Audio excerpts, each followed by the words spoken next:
Well, down in the hollow where the moonshine sings, there's a tale about a fella who did funny things. They called him Old Joe with a peculiar fling. He'd holler hot to and spit on that thing. He strode through the town with swagger and sway, spitting on everything that got in his way. From the barnyard to the county fair ring, he'd holler hot to and spit on that thing. Hot to spit on that thing. From the tractor to the bell that rang. No reason or rhyme, just a country boy's fling. He'd holler hot to spit on that thing. The town folks would laugh as he danced in the square, his boots kicking up dust, his hat in the air. With every hot to that make echo sing, he'd holler hot to and spit on that thing. One day old Joe saw a shiny new car. He spat on the hood, didn't care who you are. The mayor came out and began to fling. You better not holler and spit on that thing. Hot to spit on that thing. From the down home diner to the church bell ring. No sense in his swagger, just a country boy swing. He'd holler hot to spit on that thing.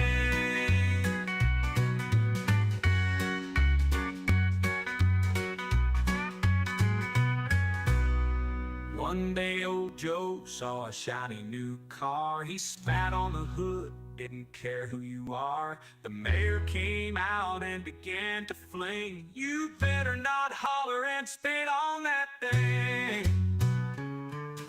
Hot to spit on that thing. From the down home diner to the church bell ring. No sense in his swagger, just a country boy swing. He'd holler hot to spit on that thing.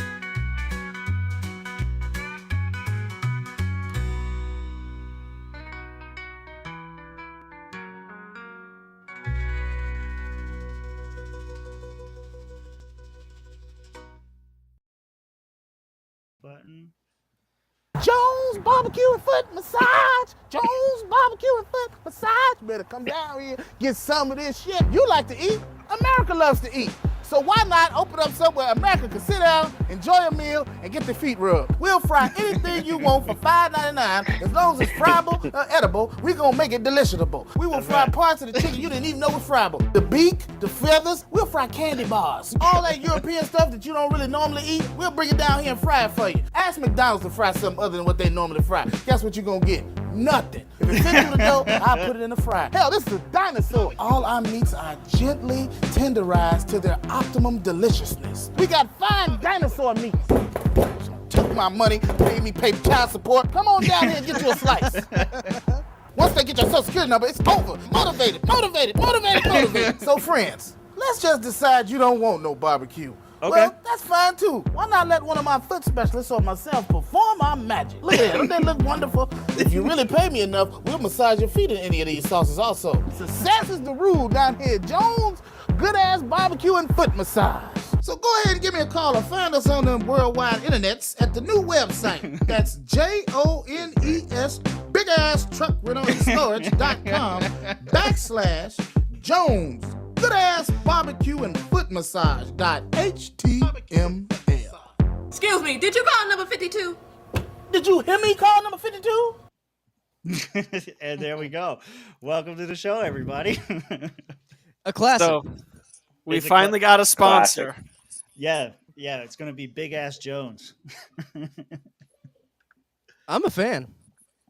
I'm 100% in. Yeah, My phone couldn't even handle the amount of barbecue greatness that was in that commercial there. Why do I feel like Tim's the only one getting the most out of this contract? Because I'm enjoying myself. I don't know. Mitch told me before the show that video is like 15 years old. I don't fucking care. I think it's hilarious. Don't care. I just found it yesterday. I think it's great. Oh, you've never seen it before? No. Oh, dude. I've never seen the other it's- ones. Big Ass Jones has sponsored this whole episode, so we're gonna have some other intermissions here that will include that. Nice. Yeah, I Yes. showed that to my dad maybe like a couple months ago, and he was like, Mhm. "God damn, son, what the fuck is this?" He did not appreciate Big Jones' big head Oh, foot massage. He was like, "This got to be fake. Hell, Yeah. ain't no way it's real. Ain't no way it's real." And I was like, Doesn't "It's matter. real." I was like, "It's real." You tried to make him think it was real as Yeah. long as you could. Yeah, I tried my Well, best. before we get into the top news story of the night, we're going to go ahead and go and do our rounds. We'll start with Mitch and rotate back around to myself.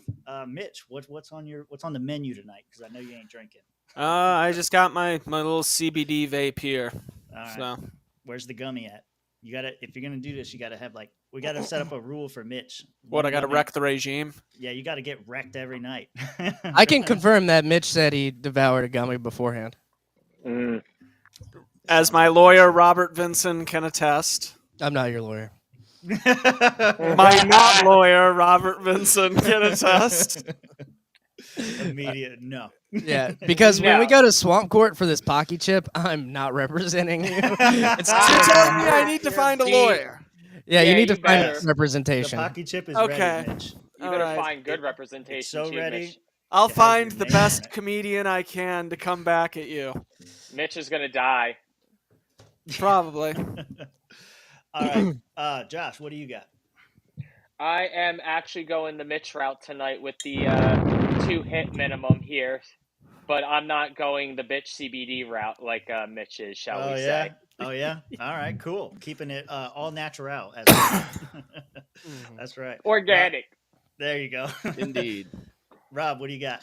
I got these god awful Austin cocktails. If you ever think about buying these things, don't. They were on sale. They were cheaper than High Noons, and I thought I was like, it's a vodka drink. They have it's Is that a got- seltzer? yeah. This might be more bitch than anyone else's move right here tonight. So I might grow a vagina from damn, drinking these Oh, tonight. Jesus Christ. And you were judging the CBD vape. I'm not judging the CBD. No, vape. not you. I'm Well, talking that to was Josh. that was before I knew about the hoe drink. Yeah. Well- Right? And I also have as a backup.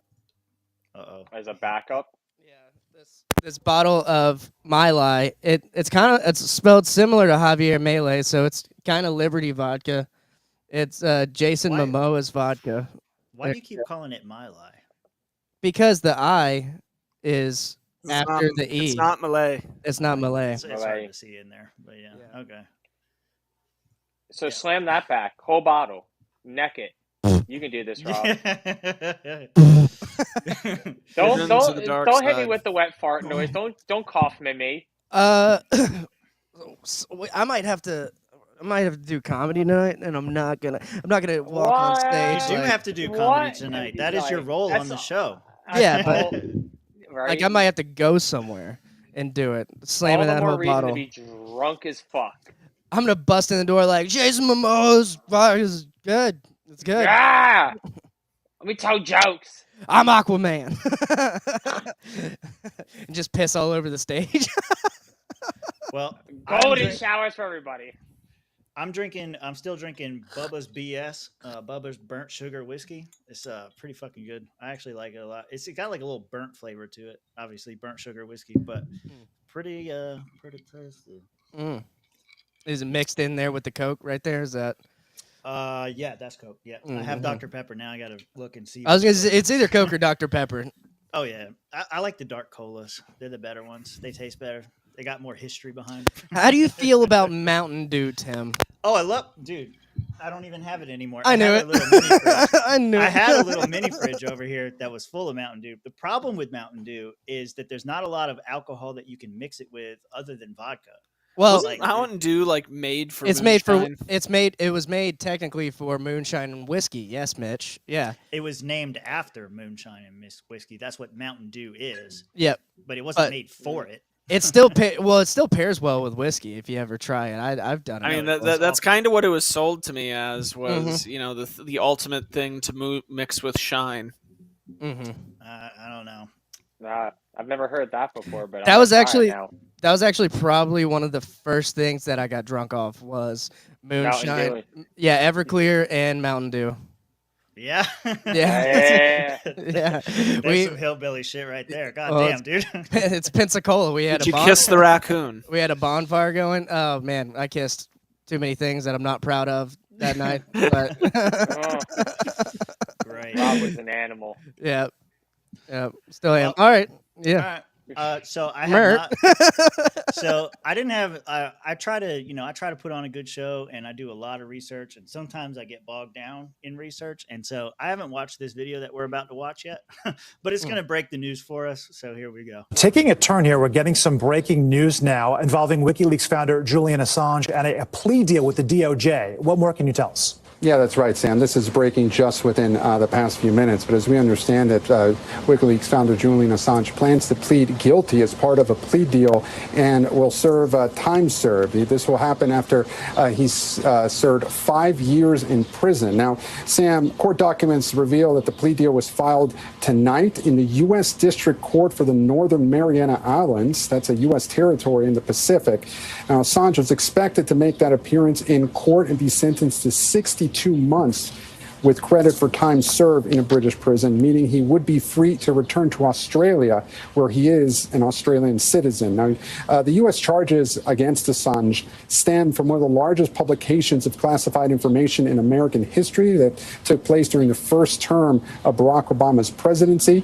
Starting in late 2009, according to the U.S. government, Assange conspired with Chelsea Manning, an intelligence analyst, to disclose tens of thousands of activity reports about the U.S. war in Afghanistan. So again, the breaking news, Sam, just within the past few moments, court documents revealing that Julian Assange, the founder of WikiLeaks, has entered into a plea deal with the U.S. Department of Justice. He is pleading guilty, expected to just within a short time, in the Northern Mariana Islands. That's a U.S. territory. So far, no comment from the White House. Sam?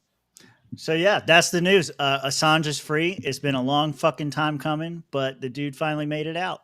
So I got some stuff here to go through the history of it a little bit, but initial reactions when you guys saw this, obviously happy, right? Happy and shocked, and all I can think is, Jesus Christ, I thought we were going to wake up one day and just find out that this guy had died locked up. Yeah. From being driven mad. Yeah, I mean, he went through a lot, going through the Ecuadorian embassy and then the British prison or whatever that he's been held in for a long time, and all that different stuff. He's like, they tortured. At one point, I remember looking at him, and he looked like Father Time, like just beat to hell, big ass beard, just like you said, like on death's doorstep. So huge news getting him released here. I've got some stuff to cover on this. So quick little history of WikiLeaks. I've cut out a lot of it because initially it was like 10 pages long, and I was like, nah, too long for a show. So WikiLeaks started in 2006, posting some documents revealing some assassination plots by Somali rebels against their government. That's kind of how they got their start. And then in 2010, started making big headlines in America. What that guy just alluded to, when Bradley Manning supplied them with a bunch of footage from the Iraq War, showing war crimes and doing all that kind of stuff. I think that's probably when he really got put on the U.S. radar. Leaking documents of other countries doesn't really fucking matter to American intelligence agencies, but when you start showing the bad shit we're doing, that's when you start getting the attention of American triple letter agencies. So U.S. Department. After that release, the U.S. Justice Department, the Department of State, the NSA, and the Pentagon all began targeting Assange for all of these leaks and started targeting him for investigations. Then there was a period, kind of, I look at it as like a dry period from 2011 to 2015. But WikiLeaks was still out there actively publishing, content. In 2011, one of their WikiLeaks members becomes an informant. And starts ratting on WikiLeaks in the foundation. 2012, Google was served search warrants to go after WikiLeaks volunteers. I guess they were still using Google or something at that time. They started going to Google asking for those warrants. In 2013, they ended up getting more volunteers. They were interrogating them, approaching them, trying to get them to become informants against Julian Assange. In 2014, the FBI and CIA started seeking broader powers to go after WikiLeaks. They started petitioning Congress, and they wanted to get more involved and have broader scope to go after them. And then in 2016, I think, like, what kind of put the nail in the coffin, showing war crimes, that's enough for the agencies to start going after you. But if you want to create the political will to go after WikiLeaks, I think it started in 2016 when WikiLeaks published emails from Hillary Clinton's secret server and exposed all the Podesta emails and everything like that. The Clinton campaign themselves responded to it and accused WikiLeaks of doing the work of the Kremlin and working with Russia to help Donald Trump win in 2016. So I want to pause there for a second because you guys were kind of around for that. Like, are you on board with my analysis so far? Like, this is kind of like the trajectory of how WikiLeaks got targeted by American agencies and politicians?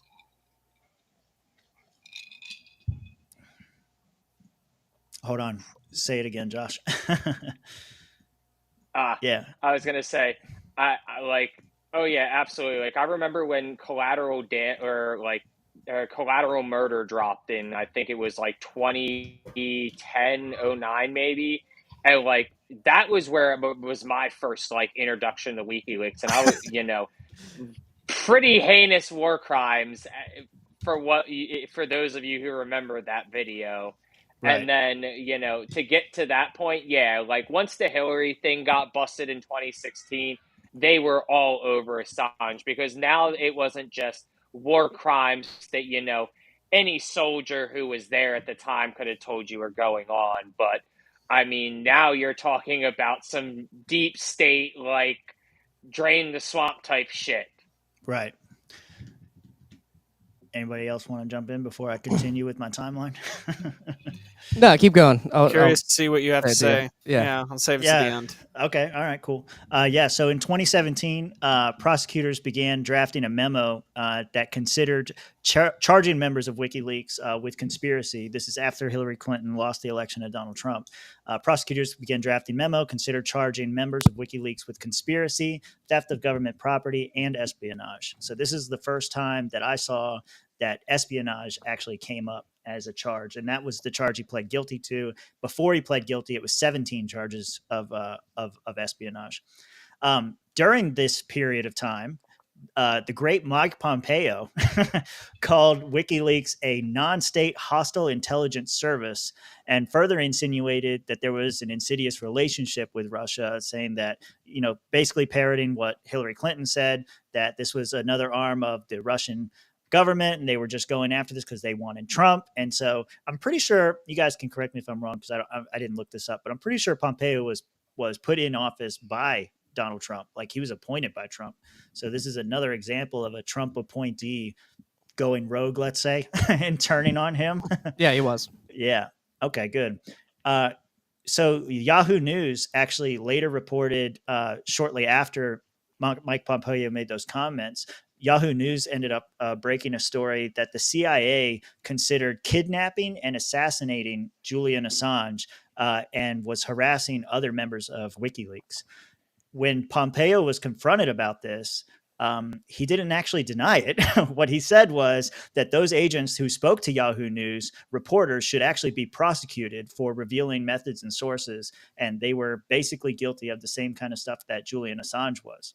So, from 2017, they're talking about ways to kidnap him and kill him and do all this kind of stuff. I have a link here. Let me see what this is. Oh, yeah. Let me grab this and put it on the proper screen. Yeah. So again, around that same period of time, I think this video from Mike Pompeo, I got to move some stuff around. It's a new system. I'm getting used to it. Oh, now I got to add Josh back in again. Hold on. Josh is going to be floating around the screen on this episode. Only, I think once, I don't know if he switched, did you switch something that you did before?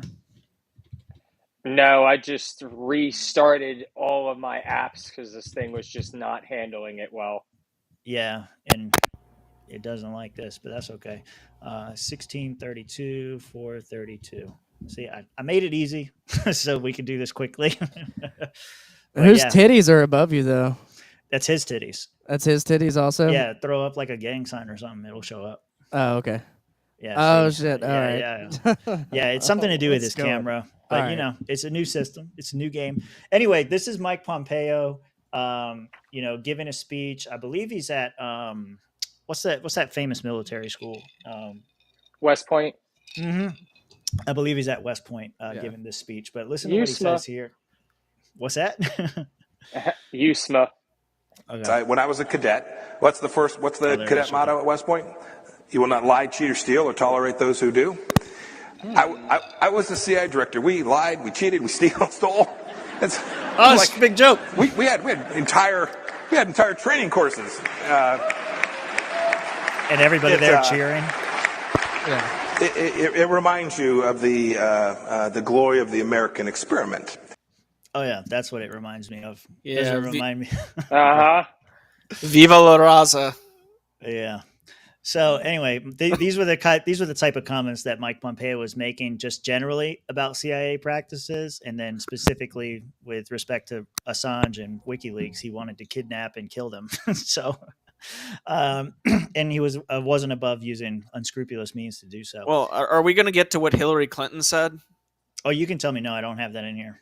Oh, that's great. Yeah, at one interject point anytime. Yeah, go ahead. Hillary Clinton at some point, I don't remember, this was a transcript from somewhere, but she basically says, well, can't we just drone the guy? Yeah. Oh, yeah. I did. I do remember that. I saw that today too. Yeah, there's a lot of, if you go look up Assange on Twitter or anywhere else, you'll see like people are posting like, don't forget this, remember this, never forget what they did to him, never forget all this stuff. Yeah. Well, that was 2017. Yeah, go ahead. Do you guys, real quickly, think he's going to sing a different tune now that, or should we save this to the end? We're almost there. Okay, we'll save this to the end. Okay.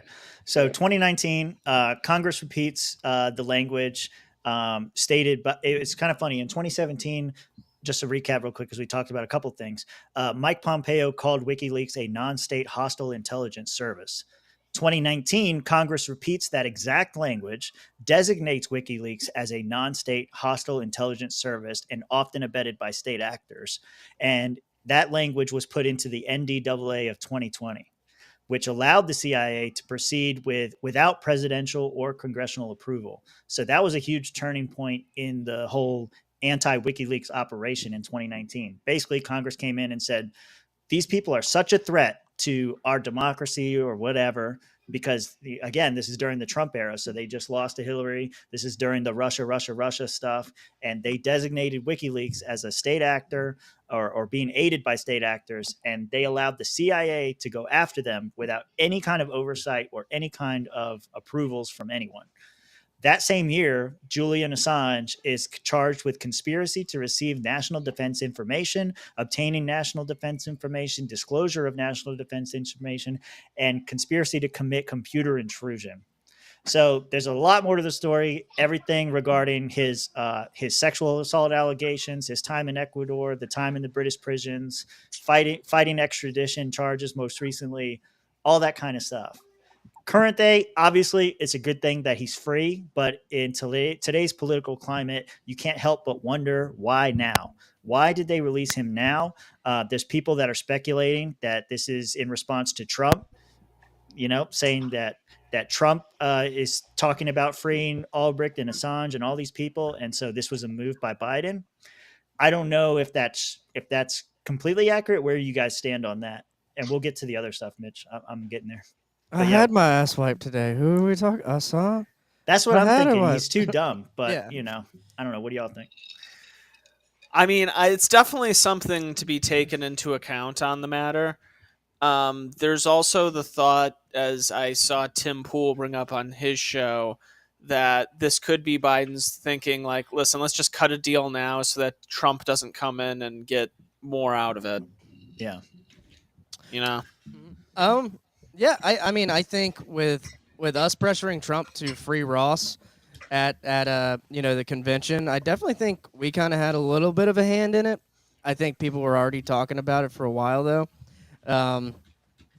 Yeah, I mean, it's great. What if the question was, did we have a hand in it? I think maybe a little bit, but I think the question is, why do you think Biden did it now? Yeah, I think it's a move by the campaign and his team to try to get some of the people from our side to vote for them. I think it is a calculated move. So otherwise, he would have done it a couple of years ago, not right you before guys November. are you guys in Yeah. agreement on that, or Yeah. Election season. Simple as that. He knew he had a shot. It was early. Trump's been talking about freeing Ross now for a couple weeks, a month. So what He's do you kind of do? been Free flirting with Assange. Assange. Yeah. And to them, they kind of big dicked him a little bit because like Assange is a bigger name than Ross. right? You know, Ross Yeah. just has ties with the LP, and he was on our list. But to be fair, Assange was also on that list of demands that was sent to Trump as well. Along with Snowden, nobody's talking about him. Right? Yeah, and Snowden's arguably a bigger name than Assange in the U.S. So yeah, you're right. Well, I think the reason why it's easier for Trump to say something about Ross as compared to Assange, because he kind of crop dusted the idea of pardoning Assange, but didn't really. He said, "I'm strongly considering it," is Right. what he said. But it, I feel like it's one of those things where it's harder to say with Assange and Snowden just because they are chess pieces on the board. I mean, I hate to phrase it that way, but they basically are. Yeah. And with I'm sure Biden sees some sort of strategic reasoning for this, which is probably just to try and pander to people like us. Yeah. Well, yeah. What do you guys say? Yeah, it sounds like Josh is pretty much in agreement with you guys. So I want to throw a curveball at you then. I kind of thought this might be your take. So, interesting note. In May of last year, less than 2 months ago, or May of this year, sorry, less than 2 months ago, Australian lawmakers wrote an open letter to Biden urging him to drop charges in honor of World Press Freedom Day. As far as I'm aware, this is the first time the Australian government has, and that's where he's from. That's why it's significant. Oi. This is the first time that and it wasn't like, this isn't just like some civil rights group. This is actually like a group of lawmakers there in Australia. These are government representatives that are saying, hey, we know you think you got all these charges on him, but you should just drop these charges and you should just let him come over. Oi, free the man. Yeah. Oi, let the man come on back home. Yeah. Mitch's was better. Yours sounded Irish. Yeah. Well, I can't help it. Oh my. Fucking ginger. The reason I bring that up, I don't know if you guys, I know Rob watches PVD, but he had a recent guest on, Stephen Greer, who usually talks about just like aliens and government conspiracy and technologies and all this kind of stuff. But one comment he made during that, while I was reading this article about Australian lawmakers asking Biden, Stephen Greer made the comment that some U.S. leaders seem to be acting purposely subservient to other world leaders in an effort to diminish U.S. global power, or to diminish U.S. power in favor of global authority. And so the idea was that, if the rest of the world wants something, even if it's not in America's best interest to do it, these political actors might do it anyway, just because it diminishes American control over the rest of the world and kind of, cedes more authority to that international community. And so I wonder how much of this, I see the political side of it. I don't know how this, we'll get into the reactions from everybody here in a second, but I think there may be something to that, to the idea that this is, Biden or Biden's handlers, because I don't think Biden's politically savvy enough to do this kind of thinking anymore. But I think it might be something to that ceding power to the rest of the world and saying, like, if the rest of the world is upset about this, we got to change it. And then, the side benefit is maybe we pull a libertarian like Josh Eagle. I don't know. What do you think? I mean, it's the U.S. legal system is far-reaching. Like other than maybe like China or Russia, like Snowden's, sitting in Russia, and he's safe. And China, it's really hard to get a hold of them. I've worked with some courts that deal with federal territories. Like I worked a case on a Chinese, a few Chinese entities that were in Saipan, and we had jurisdiction on them through a U.S. federal court similar to this. And if you look at the charges here, I mean, he was charged at first with violating the Bail Act. So that was one charge. And then the U.S. dropped 17 additional charges on him for breaking the violating the Threw the Espionage book Act. at him. Yeah. And then like you mentioned, we're not even talking about that sexual allegation charge that was dropped and then reopened in 2019. So the U.S. has these tools and it does use it for an assortment of reasons and people. But when you're coming at the state, they're like, yeah, we're gonna be able to get you. If you're somewhere we can get you, we're gonna be able to. Right. Yeah. Yeah. Yeah. So, Rob, since you're our resident legal expert, not my lawyer, thanks, buddy. I think But, you're in the wrong. I think you're in the wrong here. And my loyalty is can't- to the swamp. My loyalty is in the swamp. You were wrong. So Dave Smith did explain not this run to for me, president. Mr. Legal Expert. He's If from I'm the wrong, swamp. then Julian Assange is wrong. Damn it, our struggle is one and the same. What? What? You Julian flaked Assange on is a not wrong. Ew. You flaked on a bet that has nothing to do with what Wow. Assange did. But anyway, like, no, seriously though, I've heard people throw around the whole treason allegation with Assange, and anytime I hear that, I'm perplexed. It's like, is there actually anything to that, or is that just people being retarded? No, treason is if you're a citizen. Yeah, he's not a I citizen. believe he has to be a citizen of the United States to be charged with treason. If I'm correct, I don't know. We didn't learn about treason in law school, to be honest, but that's just my understanding of it. Yeah, Yeah. Well, You normally have to be a citizen. a citizen to Yeah, commit treason. I guess. Yeah, right? Treason Yeah. is by definition like turning your back on your own state, pretty well, much. they charged him with espionage. So Yeah. yeah, Yeah. it's a little He was different. spying on behalf of another state. Which That's I mean, like he was, but it's also Russians. like he was telling the truth. It's like a lot of people in the United States should be charged for treason, right? Like Yeah, Joe yeah. Biden should be charged with treason for giving millions of dollars to China and Ukraine via his son in Burisma. Yeah. In my opinion, Yeah, allegedly. Well, one person, bouncing off of Mitch's point there. I think it was Mitch. I don't remember. Pike fence. Yeah, dude, he probably had the worst take out of everybody. I don't know if you guys saw this. I saw it because Spike Cohen and Being Libertarian ratioed the shit out of him. Can I try to read his Michael Malice's yeah. response is the best. Yeah, Ju- you belong in Gitmo. Julian Assange endangered the lives of our troops in a time of war and should have been prosecuted to the fullest extent of the law. How's that? Is that not a bad Mike Pence? I don't know. I don't know how Mike Pence sounds because I don't listen to him. He's like talking through his teeth, kind of. But I never listened to him. I always imagine him talking like Hank Hill's daddy. okay, yeah, all right. That would be I better. kill 50 men. All right, go ahead. Yeah. Read it in Cotton's voice, then, Mitch. Go ahead. That's good. Hang That's on, not I bad. can't see it, man. It's too small. Oh no. Yeah. What I could send you the tweet, but does it help if I brighten it? Julian Assange endangered the lives of our troops in a time of war and should have been prosecuted to the fullest extent of the law. The I don't Biden know what the fuck that administration's was. plea deal with Assange is a miscarriage of justice. I don't know what that and was. dishonors the service of the. Ah, goddamn. No, you're doing good. You're It doing good. dishonors Don't the argue, service and sacrifice of the men and women of our armed forces and their families. Like that. Mitch, you were doing a great job. So did you. Yeah. too. Goddamn, that one's a hard voice to do, though. There should be no plea deals to avoid prison for Yes. anyone that endangers. There should be no plea deals to avoid prison for anyone who endangers security of our military or our national security of the United States ever. There you go. Yeah. Oh look, bah ha ha. Here we go. Whoa. Hope Assange can steal a tweet. Yeah. Oh. That should be our super chat. Yeah. Whoa.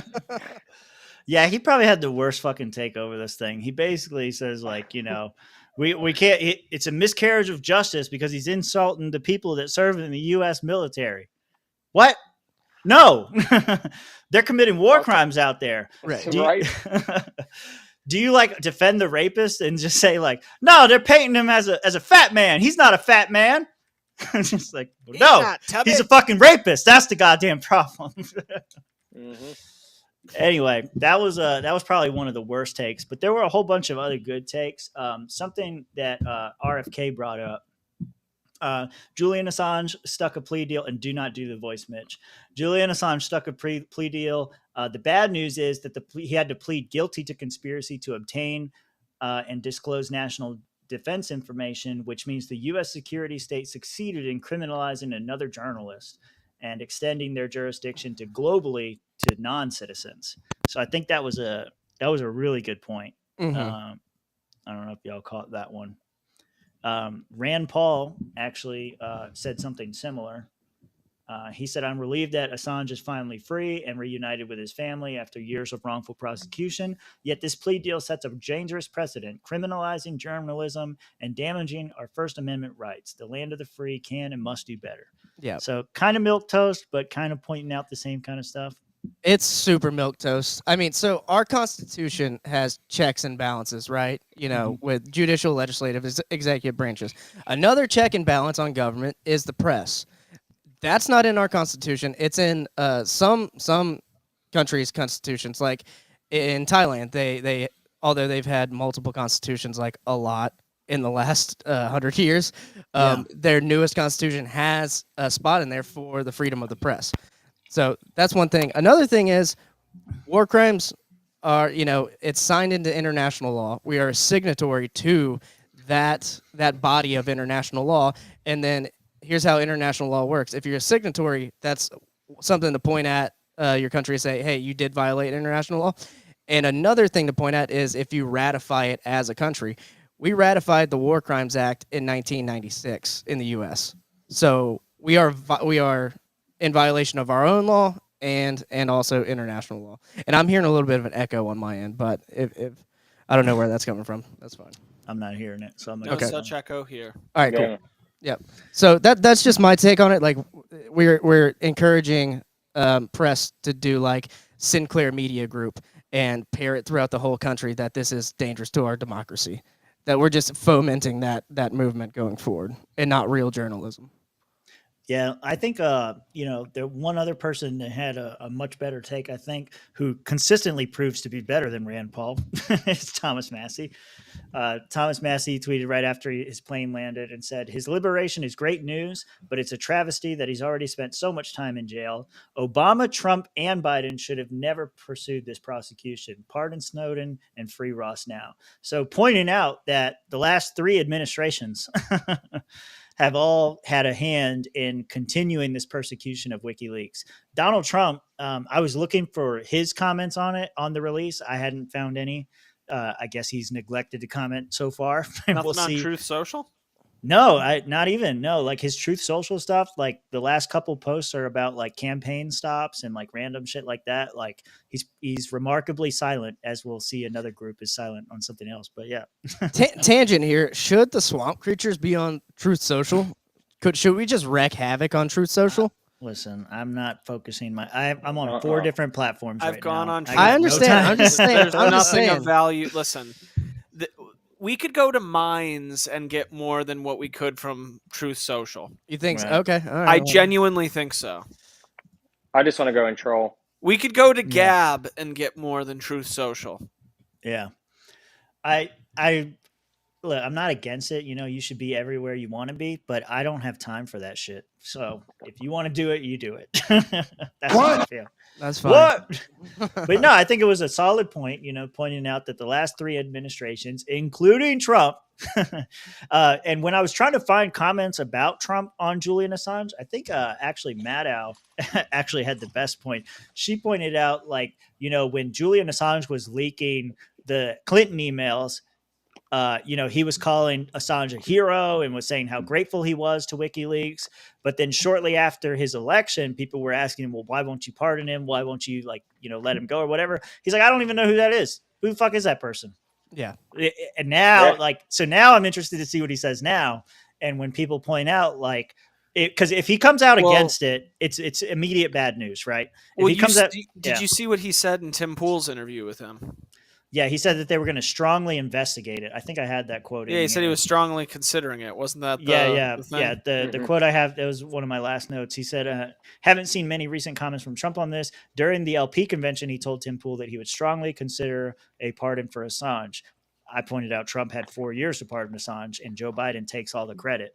Well, But- apparently, some of what I have read, the Trump people wanted Assange, and they were going to give him his freedom if he divulged the source of the DNC email Such a leak. bullshit deal. Yeah, well, that exactly, because then he would have to divulge a source, and that would be compromising his journalistic integrity. Right. But the source is dead. That. The source is dead. Now. Yeah, it's Seth Rich. Seth Rich. Yeah, But it doesn't matter. If the fact is, like, if he were to do that, even if he gives up the name of a dead source, WikiLeaks is effectively dead because no one's going to trust him ever again.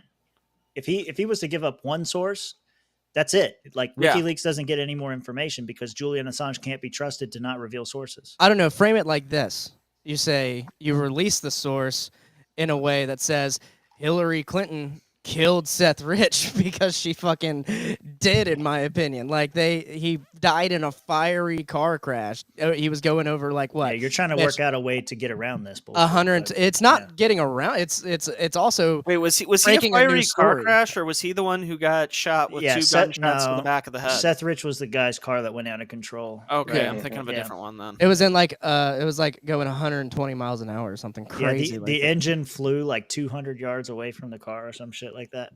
Yeah. It's crazy. Anyway, He died of COVID. I got one more, and this is kind of relevant to our group. So Vivek's response to this whole thing. It's great that Julian Assange will finally be released in what looks like a desperate Biden gambit for libertarian votes. And I saw Clint Russell and a couple other people picked up on this, and were making similar assumptions, saying that, you know, the reason why the Biden campaign freed Julian Assange essentially was to go after libertarians and people who might be in favor of such things. Yeah. I'm glad he mentioned libertarians in there. I mean, Yeah. it's moving the goalpost, right? A little bit. Do you think that the reason, so we talked earlier, like you guys were agreeing that, you know, maybe Biden did this for some kind of political favor or some political gain. Do you think that was to gain libertarians, or is there something else? Yeah, I think so. I think so because he sees who we're running. Like, we're stealing. I think we're gonna steal a lot of his votes. Not a lot, but like anyone who's super far left, they're probably gonna vote for Chase. In my opinion, Super far left? Why wouldn't they just go for fucking like Jill Stein? Jill Stein. They will. RFK, Cornel West. Yeah, those three are all further left than Chase. They will if they're anti-war. If they're anti-war, and if they're really Again, into gay Cornel rights. West. Yeah, all those people. It's just another option, right? I guess. Yeah. I see what you're saying. We're just adding another thing of the same of many. Okay. Like, there's explain. already many people offering this thing, Right. Yeah. and we are no different than literally everyone else competing. Right. Well, I mean, but effectively, I have a penis. Oh, Okay. well, that's fine. That makes me Yeah. different. That's Our guy is young and he's gay. Yeah. Or your That's what we pronouns. got. Your pronouns penis haver. That's right. Young hung. Young and Got hung. balls. That's right. Dick balls. Yeah. We could have had Dick Sweat. Oh Yeah. man. So probably an anti-RFK move. Biden trying to steal some Oliver and Mike Termont votes. I'm not convinced. It harms a lot of the people who are trying to go against him, not just us. What? Seth Rich died from shooting. No. Do I have the wrong I was guy? gonna say, please Right. tell me Seth Rich. Oh, you're right. Yeah. Died in. So at Yeah, he was- 4:20 a.m. Who was the one Okay, that died yeah, in that car Seth Rich crash is the one with like 2 gunshots to the back of the head. But he did Suicide. the DNC, right? And he was mugged, but they didn't touch his wallet. Yeah, that one. died about an hour and a half after being shot Michael twice in the back. Hastings. Hastings is the guy I think they were thinking of. That's the one with the car. I think so. Let me look it up. Michael Hastings. Listen, man, the Clintons have a lot of crazy stories of people who've died around them. That's in 2013, though. That's before Yep. the Trump Yeah. campaign. Which one is the one that wrote the really strange suicide note, supposedly of no one will ever believe that the Clintons had nothing to do with this? Was I confusing Seth Rich with Paul Walker? Nah. Well, yes, but no. Seth Rich, Paul Walker, same thing. Because Who cares? WikiLeaks is family. Yeah. All right, here we go. No, I think you and I were on the same page there. It was Michael Hastings. That was All the right. guy. That was the guy we were thinking of. Thank you, chat. See, that's why I love the live chat. Thank you, because- Tiago. Thank you, Yeah. Tiago. That's Yeah, why I right. love the live chat. They can they keep us honest. I'm just trying to spread misinformation. Oh, fucking do it again. All right, so that's kind of it on the Assange stuff. Do you guys get anything else you want to add to it that I didn't cover? So I just want to know what he does now. Does he? Oh work? yeah, let's talk about that. Yeah. Yeah. Yeah, go ahead. What do you so think? is Tucker Carlson currently planning a trip down to Australia? Like that I feel like that's somewhere Hey. in the cards. That could be cool. Another thing, like going back to Australia after all of this, I feel like I don't know. I feel like he's not going to want to get thrown in prison for not taking a COVID vaccine or like a concentration camp for not concentration camp, just like basically, a camp, whatever, a fun camp for not taking a Yeah, yeah. COVID vaccine, whatever you want to call it. So I don't know. I hope he starts like a podcast or a show like Tucker, and I want to see more leaks. I know it got you in trouble before, but I want you to keep Well, doing what you're doing. It's I important. want you to fucking do it again. Yeah, It's important to note that the leaks never stopped. Yeah, So, Because he the was leaks gone. are still happening. we actually have but Someone But- else is in charge now. bigger. We need we need him back. Bigger. Maybe Yeah. this is, Tim Pool had a criticism of Andy No, the guy who was exposing Antifa, because now he can't show up to any rallies without them recognizing him. Right. And like you reach a point where it's like, okay, it's time to transition into something else because shit is spiraling. And that's why Tim Pool went from, going to Egypt, going to Ukraine, going to all these crazy places to just, doing his show. Because, besides leaving Vice, going to all these places now, he's too recognizable among certain groups. So like Antifa Right. and all that. But would the go situation after isn't him. the same with Assange because he was never like a frontline journalist. Well, no, it has gone to even worse degrees now, where he straight up, he's always going to have the government looking over his back, dude. Yeah. Oh yeah. Like, I don't know, Josh. What do you think he goes to next? There's really not a lot you can do that isn't going to get you right back where he was. So, I mean, do you go back to that life? I don't. I would doubt that. I don't even think he goes back to Australia in the end. I think he's going to end up somewhere else. But where that somewhere else is and what he's going to do, I couldn't even begin to say. Yeah. I almost titled the stream.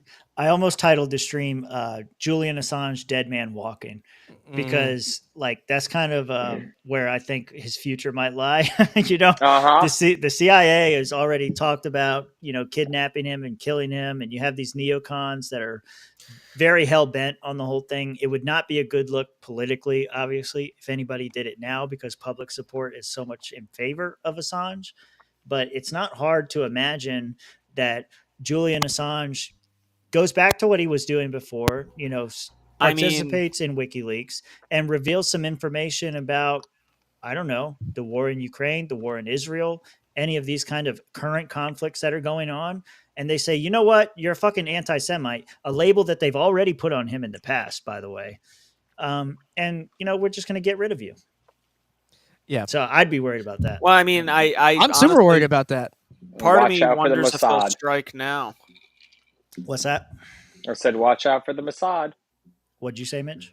For the Mossad or the CIA or whoever, there's a lot of different people that he'd probably have to be looking over his shoulders for. And But to your, go ahead. the CIA, we know because of the Freedom of Information Act that they have that heart attack gun.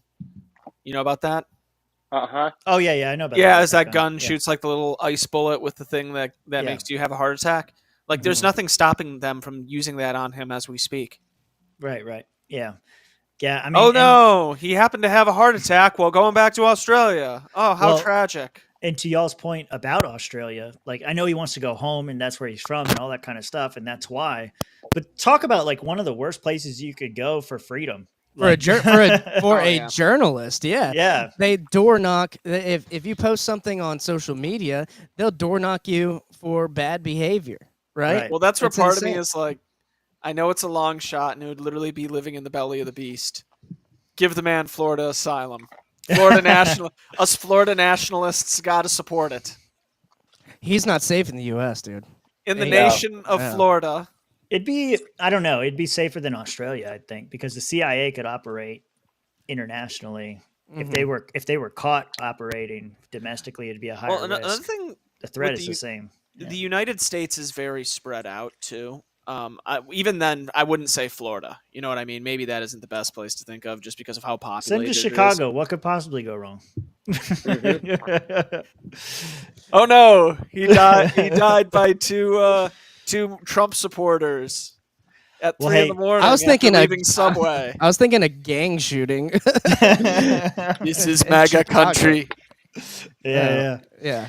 Well, hey, we got a bunch of people watching right now. So if you like the Julian Assange segment, go ahead and leave a comment, like, subscribe, all that shit. We're gonna go ahead and kick it to our next sponsor before we get into the next story. So here we roll. Why leave anything on your front lawn, under your porch, on the side of the highway when you can store all that stuff my way down here at Jones Big Ass Truck Rental and Car Storage? Now, I know y'all got stuff at your house that you don't need no more, you don't want. You know you ain't gonna use that printer. Why keep it all around your house? Bring it down here to my house. You ain't the Dukes of Hazzard. You know ain't gonna use that ugly yellow luggage. You don't need all Your this luggage? crap. What you gonna do with this? This is not...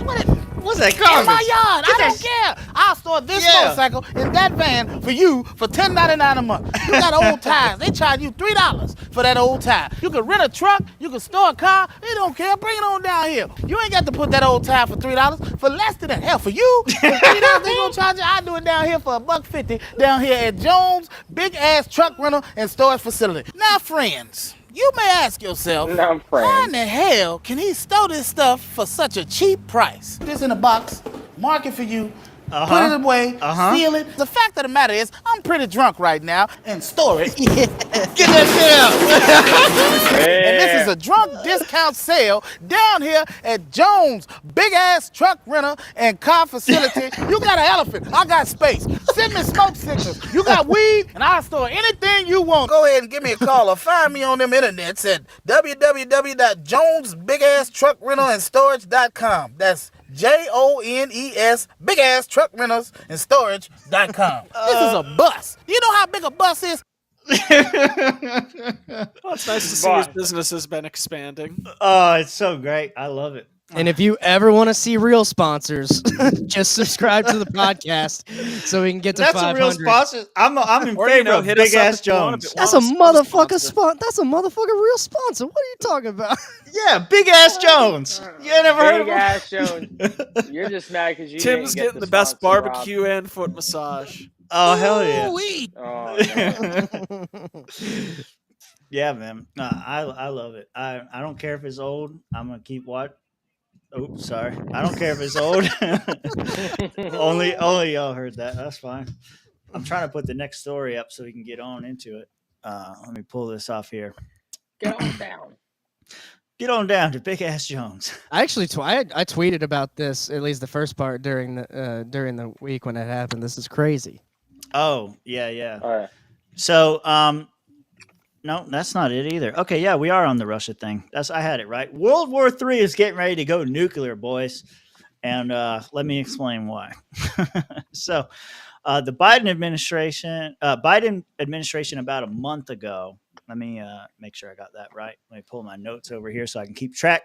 About a month ago, the Biden administration gave Ukraine authorization to use American-supplied weapons for counterfire purposes, quote unquote.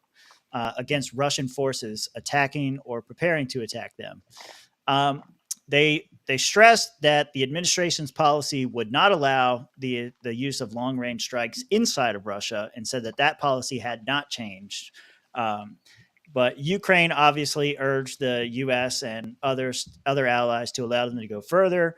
But Russia continued to warn that there would be serious consequences if Western weapons were to strike its soil.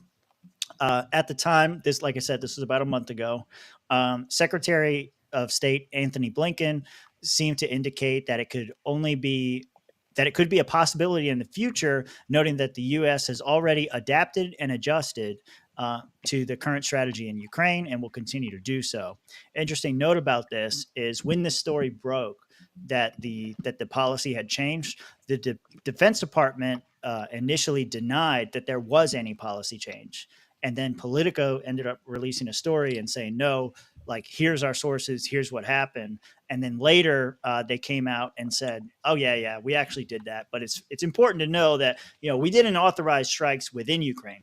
This is important because the U.S. has obviously been supplying aid within Russia to strike within Russia. Yeah.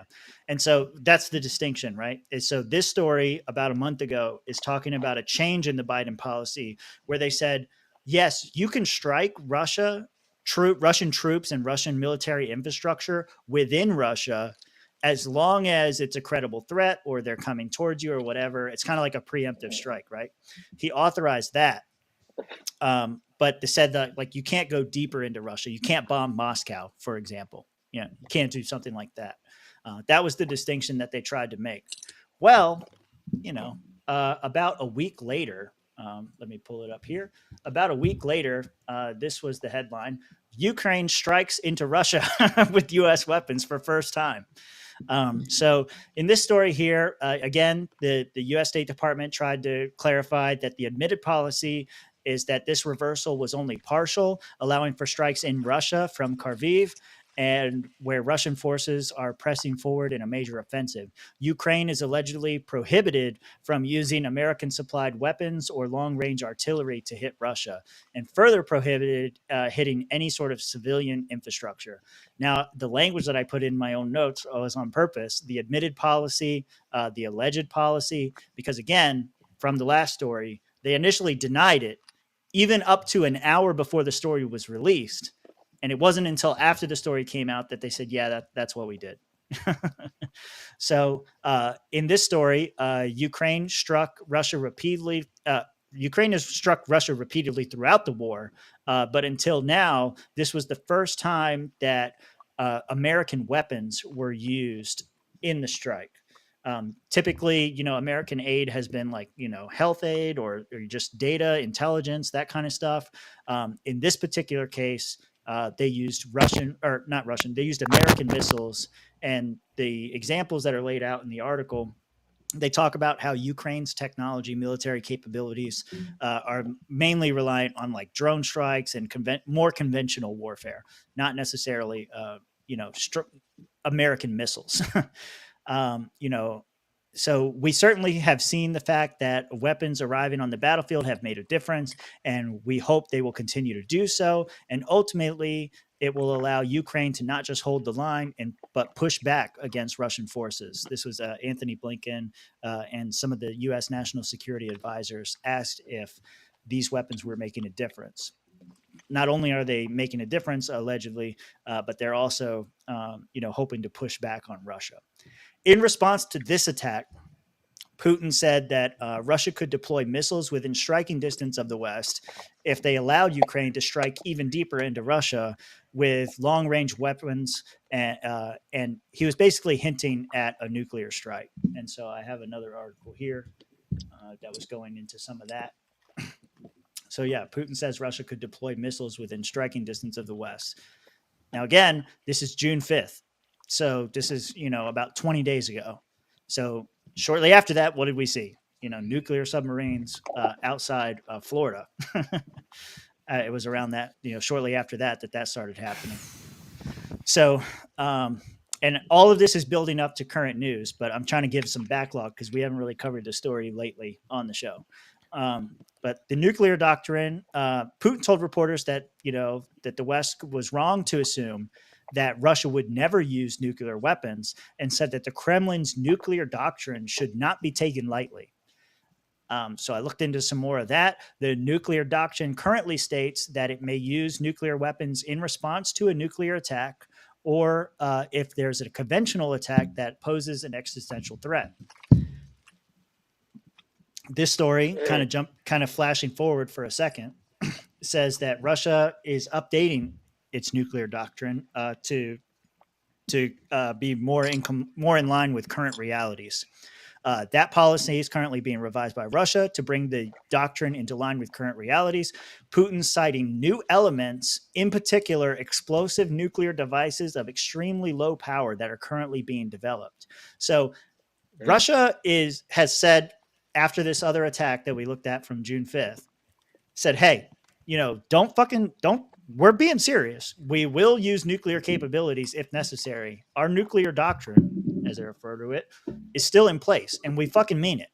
And then they come out and say more recently that they are revising that, but not to revise it down to say we're less likely to use nuclear weapons, but rather to say we have new technologies.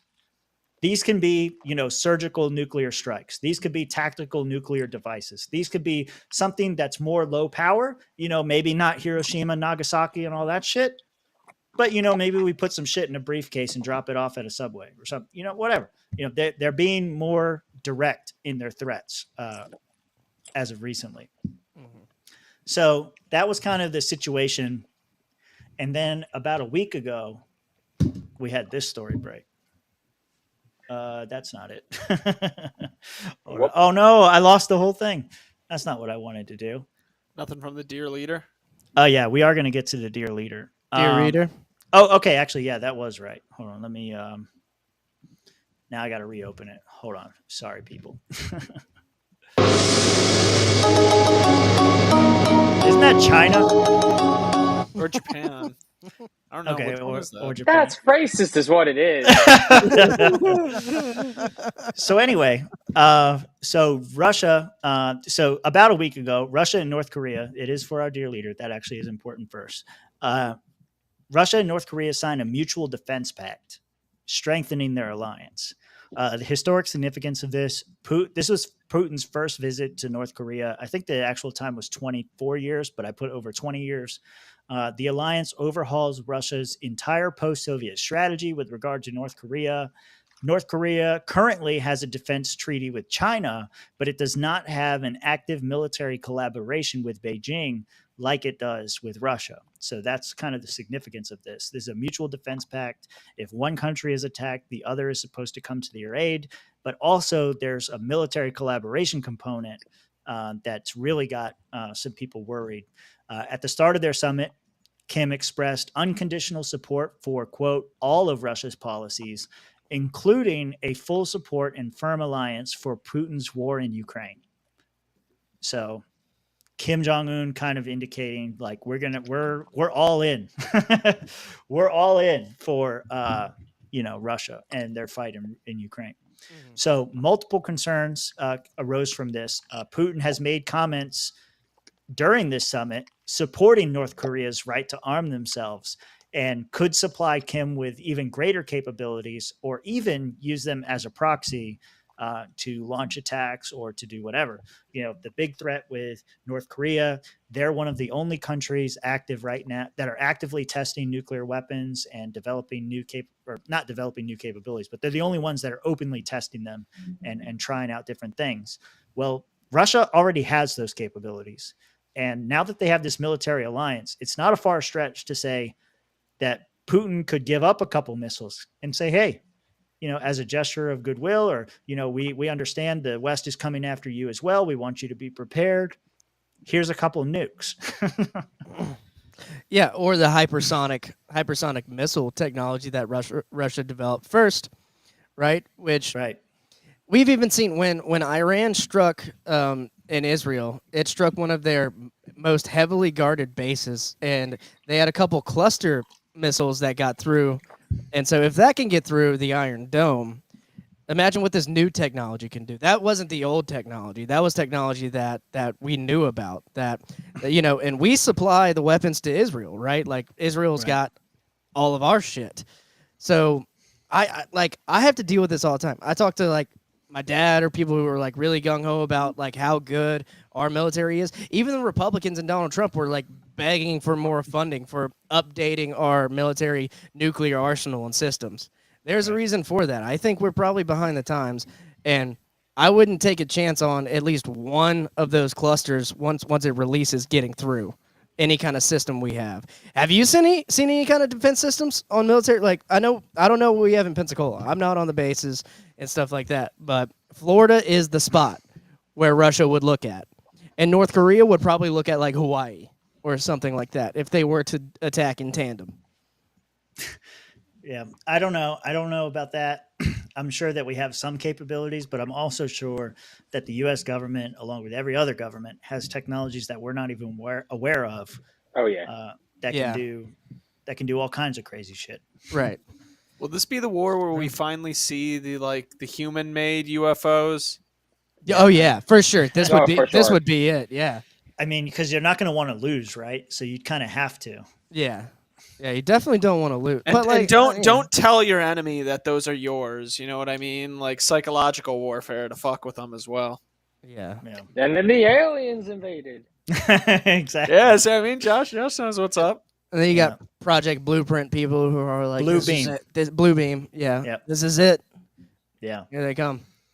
I sent a thing in the private chat. There is a video of some of these missiles being used, and then a video of Is this of the attack that happened a couple days ago? yeah, and this isn't Okay. within Well, I'll grab that in a second because I'm almost there. this isn't within Russia per se, but yeah, all right. Let me grab What this. is the problem with the great nation of Russia? Oh, dude, I already. I'm glad you pulled this up, but I actually have a. Okay, well, I have them all there in one like thread. That's why yeah. I sent that. Yeah. Okay, we'll pull it up here in a second. So yeah. Anyway, this was the big historic deal between North Korea and Russia. The Mutual Defense Pact, all this kind of stuff has been developing over the last month or so. Keeps getting worse. This happened on Saturday. 5 dead after missile strike. After missile fragments scatter over beachgoers in Russian-occupied Crimea. 4 missiles were shot down by Russian air defense, but another missile deviated from its flight, in quotes, in the chaos and exploded over the city, raining shrapnel down on local beachgoers. Among those that are dead are three children and 2 adults. It's important to note these were civilian casualties caused by Ukrainian missiles. Not only Ukrainian missiles, American made and supplied Ukrainian missiles. So we are definitely beginning to escalate very heavily. This happened on Saturday. And then I look in the comments on Twitter on this post, and you got a whole bunch of people going, Crimea isn't Russia, blah, blah, blah. It doesn't matter. Russia recognizes it as Russia at this point. Crimea is Russia. Yeah, so I'll go ahead and pull that up because the video that you sent was the actual strike. Yeah, happening. and this is like, and I'm not sure if these were the ones that went into the Russia territory or went into No, it is. Crimea. This is the ones. Into Crimea? Okay. Yeah, that's what it says. Ukraine launched U.S. missiles into Crimea today. Yeah. Yeah. And they're citing, you remember the story, the reason I covered the story before, this is after Joe Biden and the West granted Ukraine permission to strike Russia soil using American weaponry. So that's kind of why I started where I did, because this started about a month ago. And this is less of an escalate, or this is more of an escalation of what got us into World War II. Because what got us into World War II and what made Japan want to attack us was that we stopped supplying weapons to Japan and kept supplying them to China.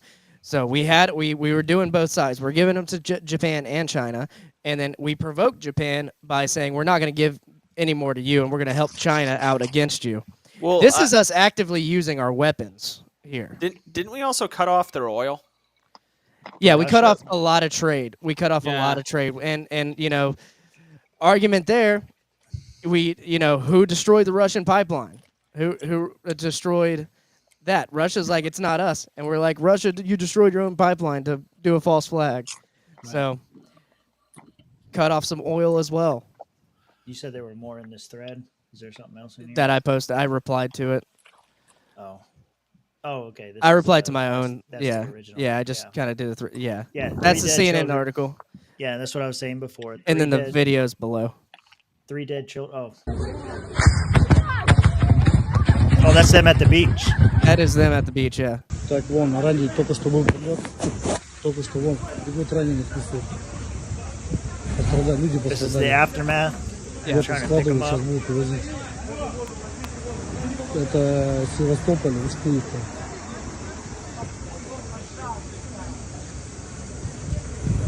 Вот он, только что там еще увезли машину.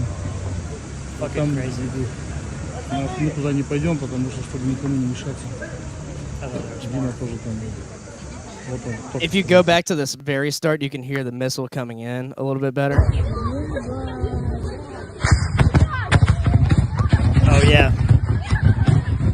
Seems like it exploded because that's what they said in the reporting was that there were 5 missiles I think that were shot or something like that. 4 of them were detonated safely away from everybody else, but one of them, in the midst of the other ones being exploded, went off track and then wasn't able to be intercepted by Russian military defenses and ended up hitting more civilian parts of Crimea.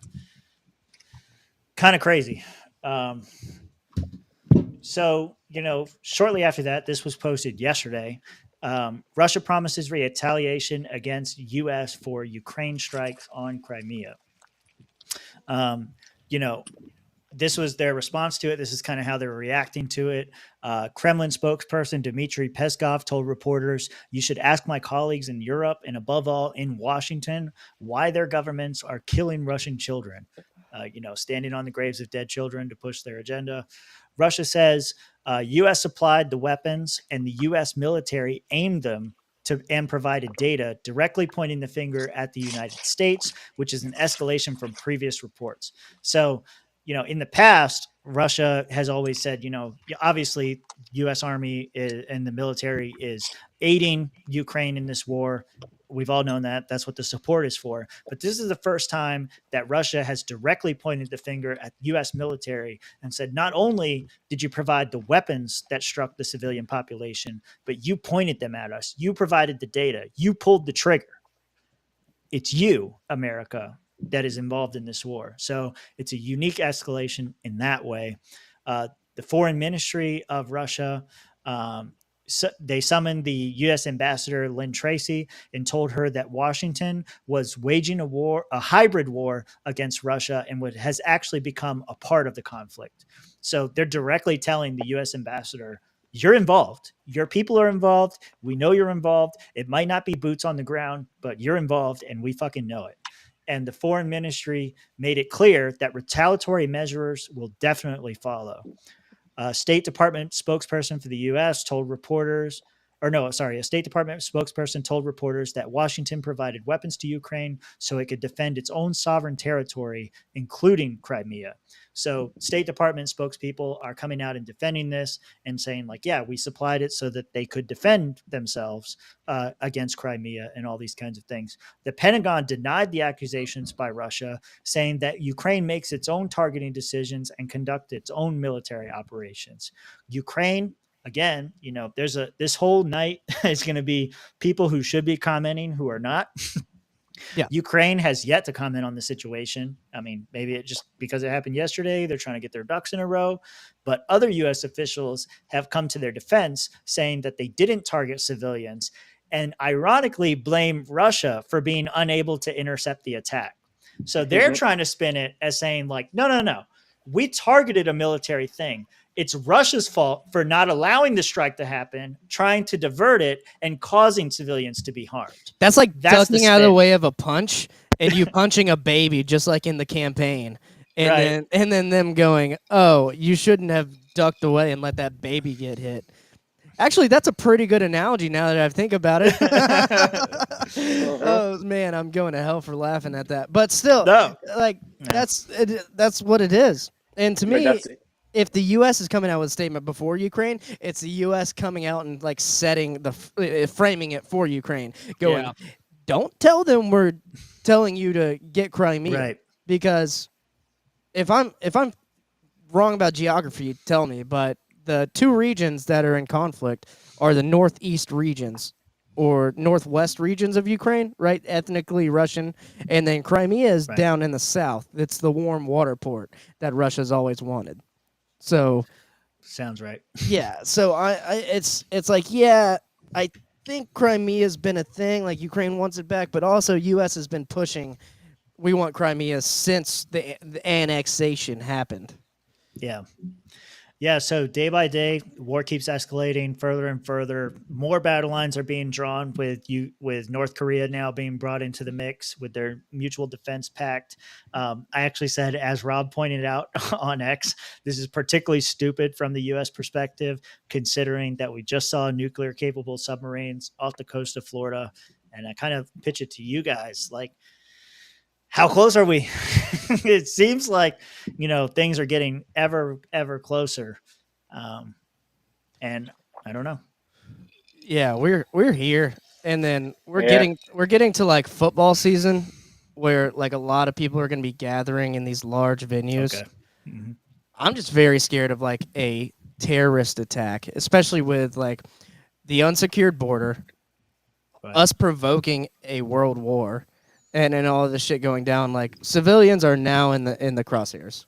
Yeah. From me, if from a Russian perspective, like Ron Paul always said, you have to put your the other person's shoes on, and from that, innocent people have died in Russian territories, Yeah. and so innocent people could die over here. That's just in the game now. And we're in Florida where we have Russian nuclear submarines off our coast down in Miami. Josh is a lot closer. And even in Pensacola, like I think they have 1,000-mile strike radius from what I saw. And I looked up the distance between Pensacola, the furthest point in Florida, to Havana, Cuba. It's within that distance. It's like 800 something miles if you Yeah. have a straight missile line. Joey pointed out there's a nuclear target map for the U.S. and Pensacola is on it. And Pensacola is a major area. It's a huge. It's a military area. It's a military area.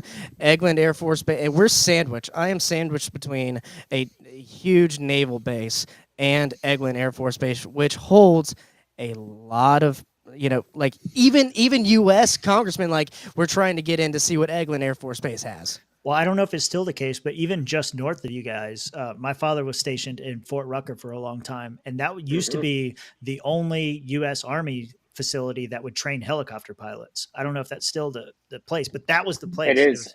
Yeah. So you were in the That's Army, still so the big. Yeah. Yeah, that's still the big place where they train all the helicopter pilots, and Yeah. Rob probably sees them all down in Panama Beach City all the time. Yeah. But yeah. So like, there's a lot of military targets in that Panhandle area. The Florida, Georgia line, Florida, Alabama, Georgia area, right there. Mm-hmm. I'm not convinced. And like, given Pensacola's history, Pensacola was the first city ever established in the United States, first establishment, and then it got wiped away by a hurricane, and then they reestablished in St. Augustine. So technically, we weren't the first, but we were the first there. So it would just be fitting for history that Pensacola would become a nuclear wasteland. Yeah, them putting subs, like Joey points out, I forgot about that. Yeah, SOCOM is based out of MacDill Air Force Base right there in South Tampa. So yeah. This is Cuban Missile Crisis too. Make no mistake about it. They did that on purpose. I think they even came out and said that, like they were trying to, show you guys that this is still a possibility. But is this the retaliation that they're talking about? Because that happened. No, that happened, and then the strike happened, right? So there is yet to be a move by Russia. Right. No, they did this before. So the timeline, just to recap, in early June, Biden administration says you can use U.S. weapons to strike forces in Russia that you think are threatening you. And Russia says, we will strike back if this fucking happens. And then the nuclear subs move up. That's when all the, shoot at the submarines and that whole thing happened. And then just last weekend, Crimea was struck. And, Russia's obviously, like I said, standing on the graves of dead children and saying like, hey, You did this, US. And this is unique because it's the first time they're pointing the finger at the United States. And they're saying, not only did you supply the weapons, you gave them authorization. Your army, your US military provided the data, the logistics, pulled the trigger to fire said weapons. This destruction is all on America. And they're talking about redoing their, their nuclear stance and saying like, not only are we going to authorize nuclear strikes in an imminent threat for us, but we've developed new methods that don't necessarily have to be, again, Nagasaki or Hiroshima. We can do targeted strikes with nuclear capability. It's getting crazy, dude. Yeah. And I'm sure they can. And I don't even want to know what we have, but I don't want to see it. I really don't want to see it. That's my thing. This kind of shit actually scares me, and it should actually scare you. Yeah. I don't know. It's going to be nuts. Any predictions? I have a question about this.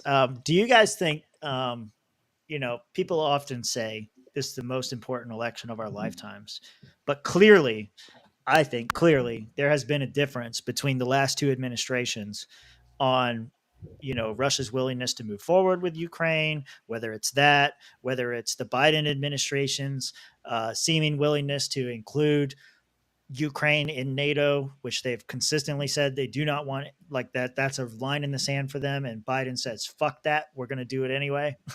Because another important thing, like we're at the end of June here. In July is when the next NATO meeting is supposed to happen. And Anthony Blinken and other U.S. officials have said that Ukraine will be added to NATO during this July meeting. If that happens, and they're already pointing the finger at U.S., we're getting there, boys. So my point is, do you think it matters at this point if Trump is elected? Because the going thought, okay, yeah. And so I'll just set it up. The going thinking is that if Trump is elected, everything in Ukraine stops. The whole thing with Russia stops. The conflict is over. I kind of think that they've kind of crossed the line already. No, I think it stops. I do. Because the whole narrative with Russia being the enemy came from the left side and the Democrats, even in 2016. And in 2016, Trump was even pointing out, like, we could be allies with Russia. We don't really have a whole lot of differences with them. They're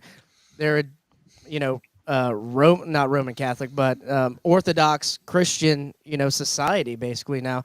And it's beneficial for the whole fucking world if nuclear enemies are allies instead. Meanwhile, the Democrats were like trying to put this whole Russia hoax thing on Trump and all this. So I think Trump gets in, and maybe it doesn't end immediately, but yeah, a lot of that shit ends. I am completely with Rob, and part of me feels like that's what's going on right now is more so a delaying of the matter, thinking, no, let's wait and see if Trump could get in just to see what we could deal with him. Because you have to imagine Russia doesn't want to open up a front with the United States. Like, that would only open up a whole other can of worms for them, man. So let me be clear. Rob and Mitch, you're both saying that if Trump wins, this kind of shit stops. Especially if Vegas is VP. I know you disagree, Josh. I just want to get them on the record. Okay. I understand Josh is here to tell us doomsday. That's right. Enjoy the third best soda in the United States. No longer. Go ahead. You know what? Just for that, I'm gonna go get another one. Fuck All you, right. Mitch. Yeah, go ahead. Let's go. All right.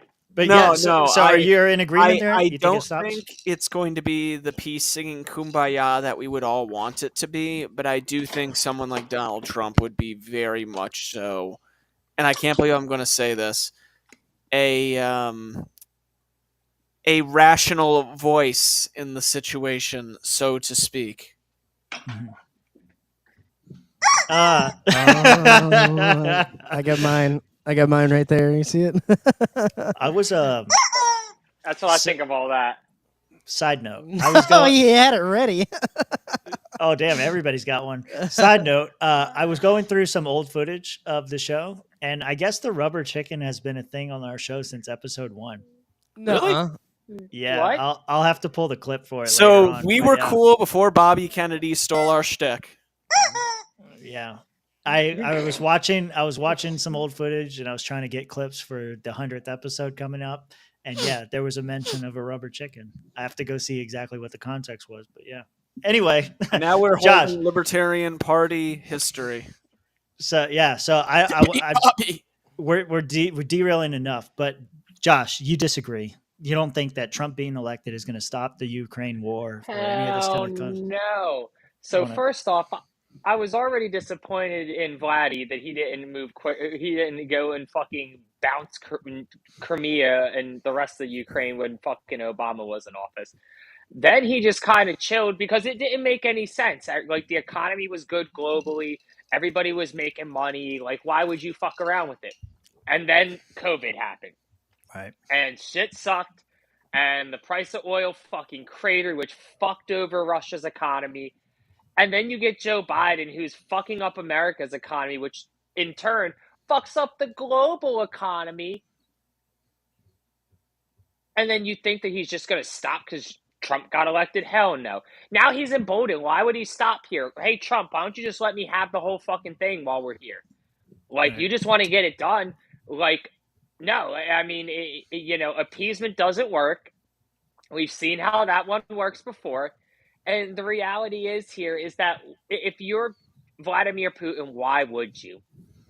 What's the point? Why would you stop? Yeah, why would you stop? You're in a position of power at this point. You can drag this out as long as you want. The only way this ends is if either the U.S. gets involved or Russia gets what it wants. Yeah. And not going to be fun if U.S. gets involved. I'll say that. Well, I think to your point, I don't think that Russia's offensive in Ukraine stops just because Donald Trump gets elected. One avenue I do see is that U.S. withdraws support for Ukraine. Yeah. And to Josh's point, I just, first of all, congratulations to the Florida Panthers making Florida the home of hockey yet again. But second off, I think what Putin gets out of it is having the U.S. withdraw itself from supporting Ukraine, at least in the capacity it's doing now, which is like completely supporting Ukraine.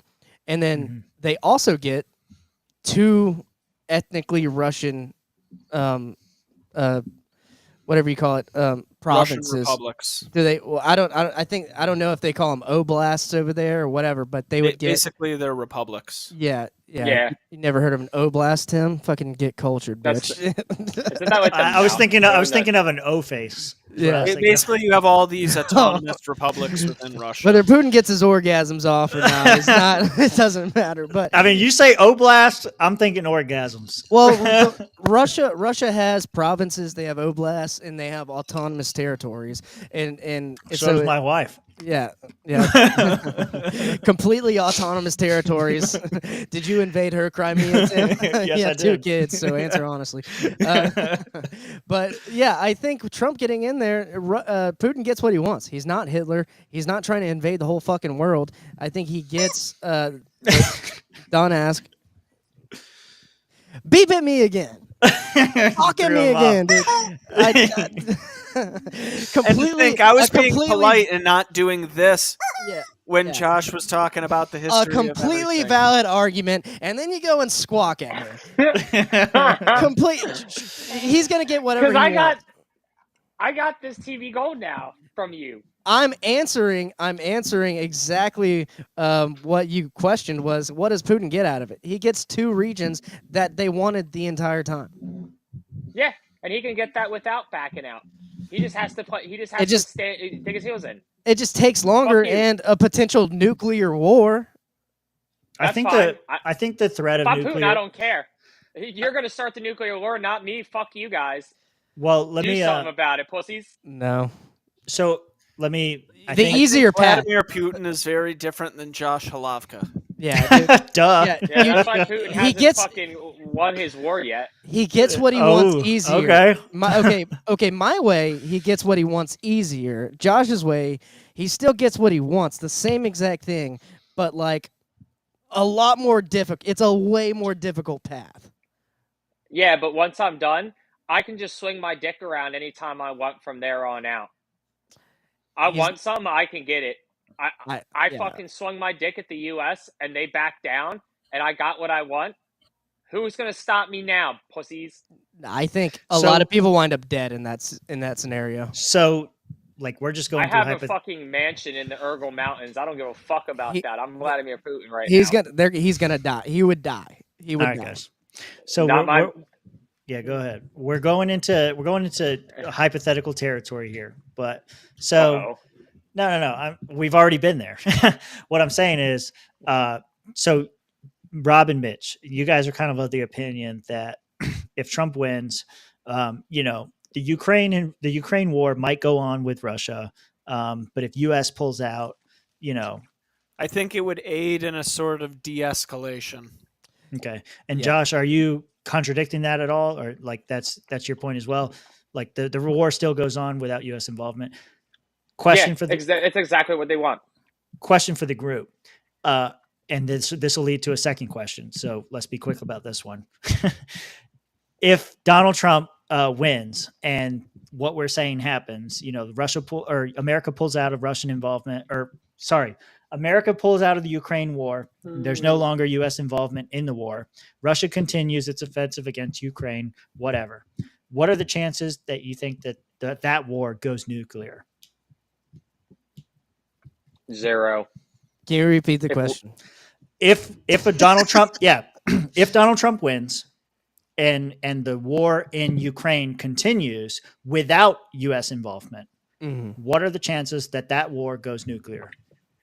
0. Yeah. No, Okay, not 0. 0. Not 0. We'll say. We'll say 2. 2. Yeah. 2. I'll give it a 2. I'll go to solid 2. You can't say 0. You Yes, can't yeah, you just can't say not 0. never Anything- have- any- I'm going to go even more careful It's a and say like non-zero number. 0.5. Yeah, Okay. we're talking about a country that had Chernobyl happen. There's accidents that go on, Right. Oops. In Ukraine, nonetheless. So if Well, nuclear war happens, will it be closer to Fallout or closer to Metro? No, we're not going there. I have a point I'm trying to make here. Closer to Call of Duty. So if That's the worst one. if you guys are saying maximum 2% that the war goes nuclear without U.S. involvement, maximum 2% Tops. chance, right? Tops. Why not elect Donald Trump? If stopping a nuclear war isn't one of your top voting issues, potentially don't elect him, I guess. And I'm not the biggest fan of him. That's kind of an endorsement you just made there. I know, but like, what is the biggest issue for you? My Well- biggest voting issue is foreign policy. Chase is still good on foreign policy. Like, make no mistake about it. Like, Chase and Mike Zermatt, if you vote for them, that is a vote. That is an anti-war vote, in my opinion. But a vote for who? Chase and Mike, like that Okay, is okay. that is an anti-war vote. But like, I feel like the Trump vote for that matter is also sort of an anti-war vote. I think the whole shit with Israel gets like even deeper though. Okay. Yeah. That's the trade. That's why I don't want Trump. Is exactly what Rob's saying. There is that's going to be the trade-off. Israel? We'll pull out of like Ukraine, but then we're going to go fucking All in. elbow Yeah, deep we'll into go all in. elbow deep into Israel, and then you think the Ukraine shit's bad? Fucking, you may Yeah. as well just like commit Gaza to be a fucking parking lot. Yeah, fuck with the Holy Land. I mean, that's kind of where you're coming from. Like, this is like a whole different level. It's not only like territory and U.S. interests, but there are a lot of religious fanatics that think that doomsday will come to Jerusalem and that we have to be on the side of Israel or whoever. So there's a whole spiritual aspect to that as well. Blah blah. And since the chat's not highlighted, I'll read. I'll do There's- it. Yeah, there you go. Which one? There's Read. no such thing. Okay. Yeah. Yep. Yeah, so there's no such thing as voting for Donald Trump. It's only voting for the Republican Party. So, better question is, if Republicans get the White House, what are the chances of nuclear war? And I don't. Okay. I think nuclear war is low on no matter who wins. Yeah, well, hang on. No matter who wins, what if Biden wins? Yeah, if Biden wins, this I- shit keeps escalating. I think it's going to escalate, but I don't think that nuclear war would be on the table. It's on the table I already. think there is a lot on the table before firing nukes. Well, here's my thing.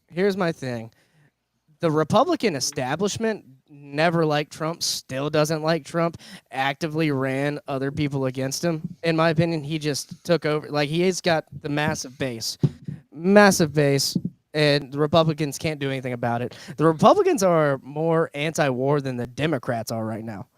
So Right now, but not when it Right comes now. to Israel, to Josh's point. Right, to Josh's Yeah. point, yeah, and I agree with that completely. And so if you're generally talking nuclear war, I'm talking about nuclear war in the context of Russia Do v. you United think, States. okay, side thing that's kind of relevant. Do you think there's any chance that the Israeli-Palestinian war goes nuclear? Yes. Absolutely. one if the se- U.S. gets that- more that- deeply involved. That one seems far more likely to kick off something nuclear as compared to Ukraine. You think so? Because Ukraine Yeah. has Russia Yes. involved, and they have the second most number of nuclear weapons. Yeah, the other one Yeah. is the fucking Middle East. Yeah, but like we're talking. Good point. Good point. No, but who are the Hey. actors in the middle? Sorry, go ahead, Josh. Yeah, no, I was actually going to get exactly to what you were trying to get at there, Rob. Is we have to consider the other actors in the Middle East: Iran, Lebanon, Saudi Arabia, Oman, Kuwait. Like, these are United Arab Emirates. These are not countries that are unfamiliar with fighting with the U.S. like military, and they've won fighting against the U.S. military. We fought the Taliban for a dozen years just for the 30. Taliban to retake 30. Afghanistan. 30. Yeah, we fought them almost our entire lives. Yeah, I mean, Yeah. the UAE has typically been an ally of the United States in foreign and these so matters. is Saudi Arabia Right. recently, but so is Right. Israel. But that doesn't mean when Israel gets fucking nuked by Iran, we're all not us and Saudi and fucking UAE ain't gonna get drugged the fuck in. Right, but Iran is still, unless they get gifted a nuke from like Russia or something, they still don't have nuclear weaponry right now. So it'll at least take a few years to develop. That is not a correct answer right there. I mean, it's not an assumption either, but because like the whole Stuxnet thing happened and it destroyed their entire nuclear operation, like after the Iran nuke deal. It delayed their enrichment of uranium. Yeah, It didn't stop the rest of the program. And if you really believe that cracked out ass fucking North Korea and fucking communists are making nukes over there, and that Iran doesn't have that capability too with all their fucking like Middle East oil money, like, I'm not saying you're retarded, but you're absolutely retarded.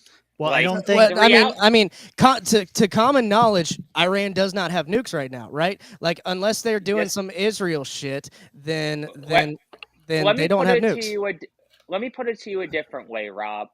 Iran scientists are the ones who go to North Korea when they are starting to build and test nukes. If you don't think those boys come home with all the schematics, you're ridiculous. If you don't think they're just using North Korea as a proxy, yes, they just have to fire them from North Korea. That's all. Okay, that's it. And North that's Korea is their proxy. They're the ones. I don't believe North Korea is actually building nukes. I believe Iran's building nukes in North Korea for them. Interesting point. And like I don't disagree with you there, but let me just point out what happened with the Iran nuke deal. Is Trump scrapped that shit, and the Democrats allowed that shit to happen, and the nuke deal allows them to enrich uranium up until a certain point below, nuclear weaponry. I guess purity or whatever you want to call it. Power and right, like exactly. And Trump nixed that shit, right? And so we get Trump back in, and nuclear deal probably gets yanked again. And yeah, but the other side of that too is just because they agree to some fucking deal. I mean, well, that's what I'm saying. They agreed to the. I'm saying what you're saying. They agreed to the deal. And what they do is when the UN's nuclear inspectors come to visit, they're like, okay, give us a second.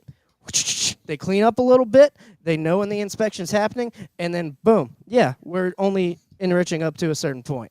So yeah I'm kind of in agreement with you guys, but at the same time, it's like Trump is still better than Biden on that situation. To me, it's like don't let him do it in Iran at all. You seem like you want to say something. Yeah. They don't. He doesn't. Okay, you just don't let them do it in Iran, and they do it in North Korea, and just shoot them from there. Like that's what I keep getting back to. Like they don't need to build any of the infrastructure. Basically, all they did was they did the America policy of exporting their nukes, but just built and like refined them in North Korea. So North Korea takes all the blame. They get all the heat. Kim Jong-un doesn't give a fuck because his people are so insulated that he doesn't give a fairy fuck what they say about him. He's already getting attacked by his neighbors on a regular basis, like, you know, through propaganda campaigns and like psychological like warfare. Like it's real easy just for Iran to go, well, we don't have nukes. Our friend North Korea does, but that's thousands of miles away, guys. Don't worry about that. What, Yeah. they fly in the air? That's crazy. Don't worry about that. Yeah, I What, think they go boom after they fly? Don't worry about that, Israel. You're fine. here's my thing, Tim. To your question, which is the bigger issue, like threat for nuclear war? To me, in my opinion, it's by far this Russia-Ukraine-U.S. conflict, and not Israel and Iran. But to Josh's credit, Trump has proven himself to be like super anti-Iran. Like he struck Soleimani in Iraq against international law, against a lot of people's opinions and whatnot. So like we haven't seen the other side of the coin, Trump term 2, yet. So that is left unanswered. I still think the bigger threat is Ukraine, Russia. To me, I would rather. Why would you say that that's the greater threat as compared to Israel and Palestine? Just curious.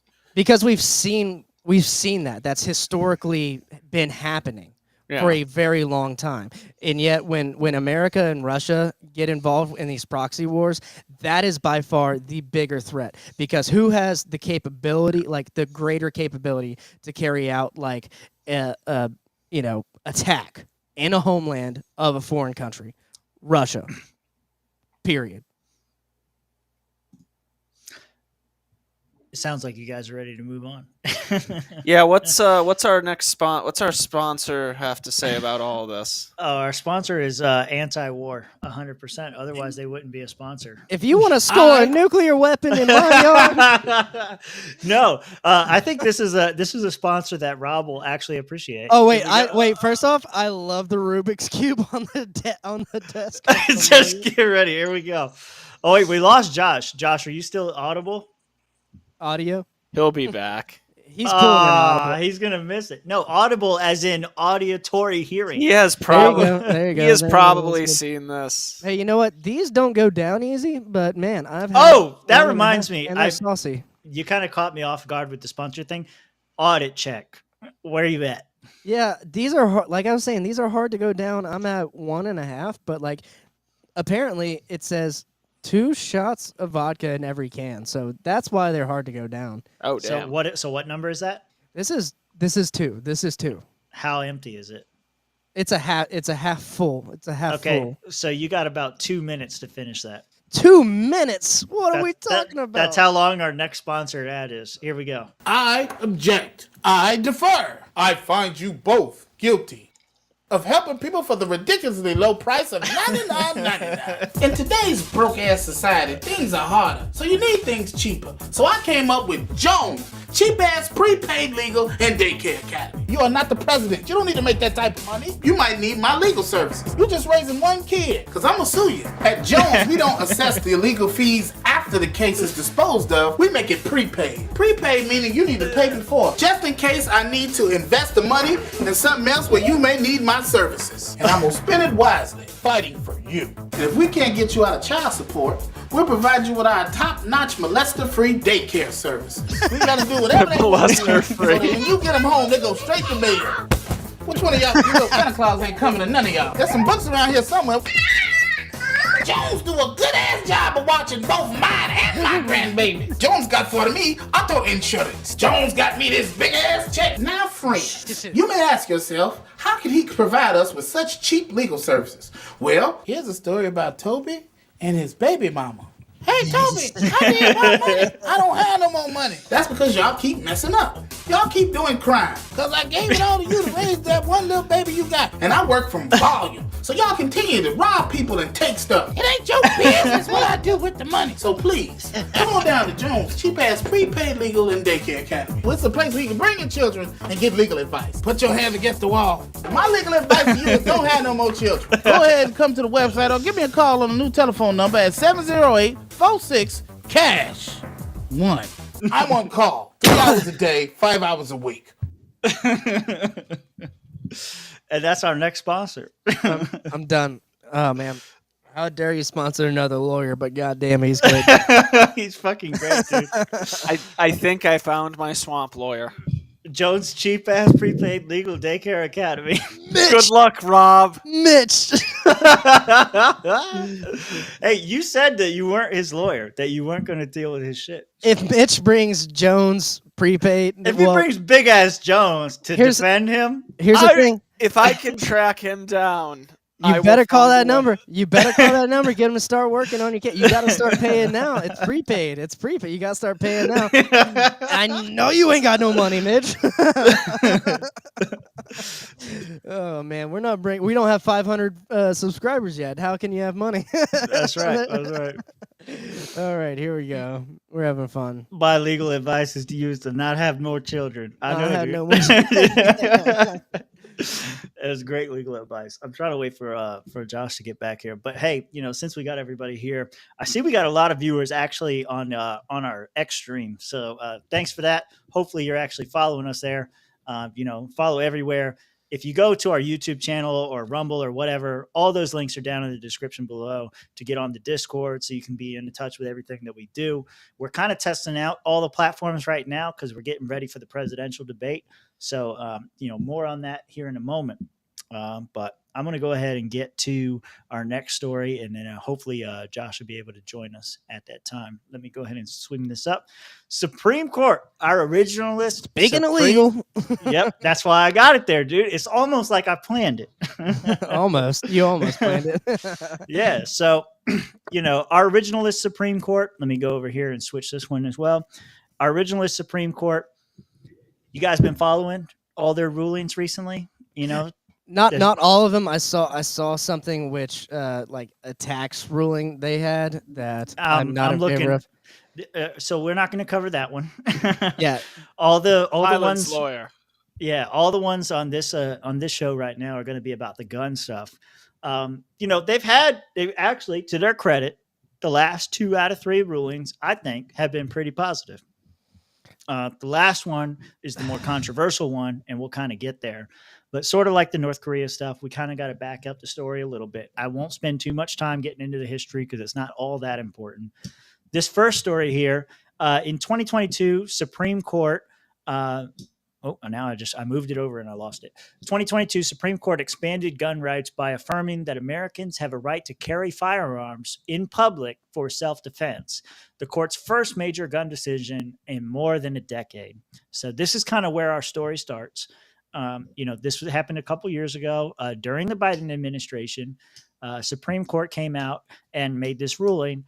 Biden said he was, quote, deeply disappointed by the Supreme Court ruling and further added that it, quote, contradicts common sense and the Constitution and should deeply trouble us all. Clarence Thomas wrote the majority opinion.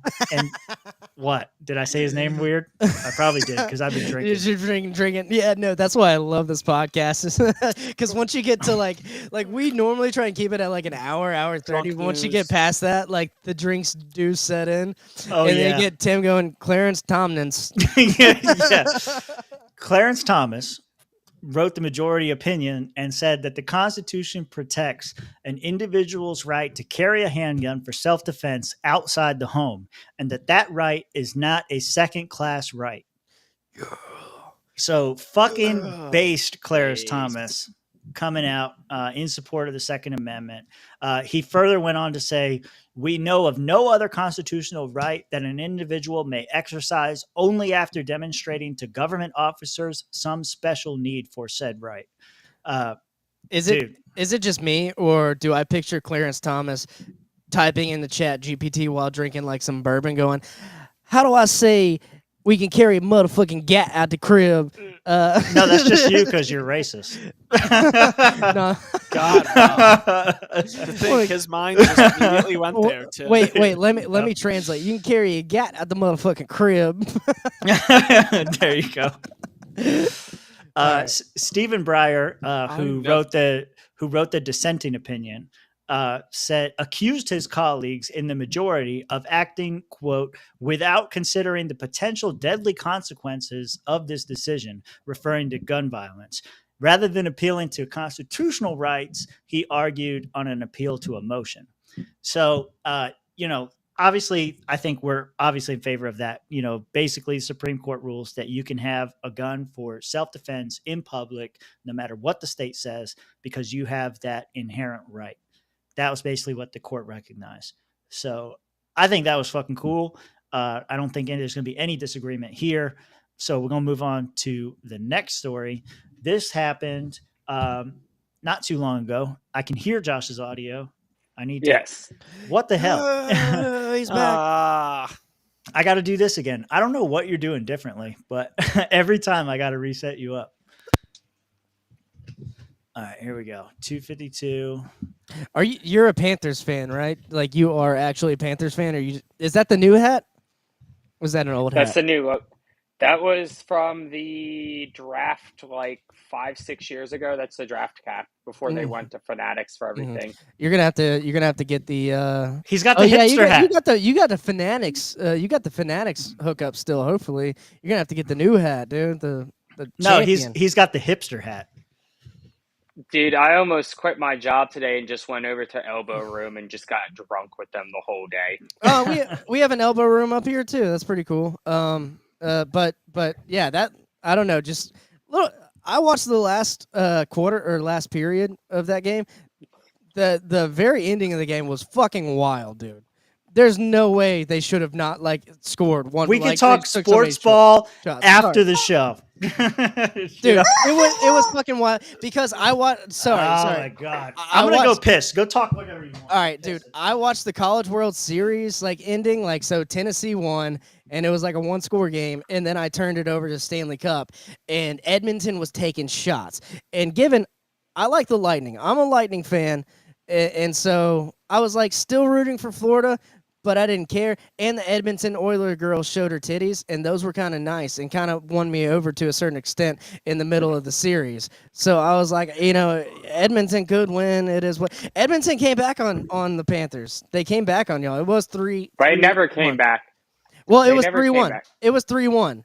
That was a close series. It was 3-0 at one point. I know it was 3-0, and then they came back. It was 3-3. Close so, damn series. Close only counts in horseshoes and hand grenades, and they were playing hockey, boys. I'm a Celtics fan. It's been an okay year. Fuck the Celtics. Celtics won that thing. Boo. You suck, Rob. Look at the green. Look at the Fuck green. you. Hey, Matt. Also, I love the Florida Panthers. They're my Go step Birds! team. Let's go, Matt. All right. Anyway, so the Supreme Court made their decision in 2022. Bump stocks are okay. Well, no, that the 2022 decision. I'm catching Josh up. The 2022 decision was that people could carry guns in public for self-defense, and that states had no right to regulate against, or not that they had no right to regulate against it, but there was an inherent right to self-defense. Anyway, fast forward to about 2 weeks ago, U.S. Supreme Court strikes down ban on bump stocks, stating that then U.S. President Donald Trump's administration overstepped its authority with that accessory ban. That's the story we have on screen now. In aftermath of the Vegas shooting, the ATF, with the support of Donald Trump, ordered a ban on bump stocks, arguing that they turned rifles into illegal machine guns. Clarence Thomas, once again, writing the majority opinion, said that the ATF did not have the authority to issue that regulation banning bump stocks. And Alito, who supported him on that, added that ban would have to happen through Congress, not through regulation. My note on that is Thomas is right. The ATF and the president do not have the authority to ban bump stocks or accessories to weapons of any kind, and that Alito is wrong. The right to bear arms shall not be infringed is very clear to me. And I think, once again, Clarence Thomas proving to be one of the most based members of the U.S. Supreme Court, especially when it comes to the case of gun rights. So this came out 2 weeks ago, which is great. Yeah, would only be right if he meant state Congress to have the right. That's what blah blah says. I'm not clicking it because it's going to get rid of my window. But yeah, I think that's fair. We could talk about that some more when we get there. Then we go to Friday's ruling, and this is the one where I think they fucked up. So this was a couple days ago. Friday, Supreme Court upholds gun control law intended to protect domestic violence victims. Unlike previous rulings, this one was unique in that it was an 8-1 decision versus the usual 6-3. So those two previous rulings that on gun rights that I brought up before this, those were all 6-3. They were along partisan lines, conservative judges versus liberal judges or leftist judges, whatever you want to call them. It's always been 6-3 on those lines. This particular ruling was 8-1. John Roberts, who wrote for the majority, said that the law uses, quote, common sense and applies only after a judge determines that an individual poses a credible threat of physical violence. Biden responded to this ruling and said, as a result of today's ruling, survivors of domestic violence and their families will still be able to count on critical protections as they have for the past 3 decades.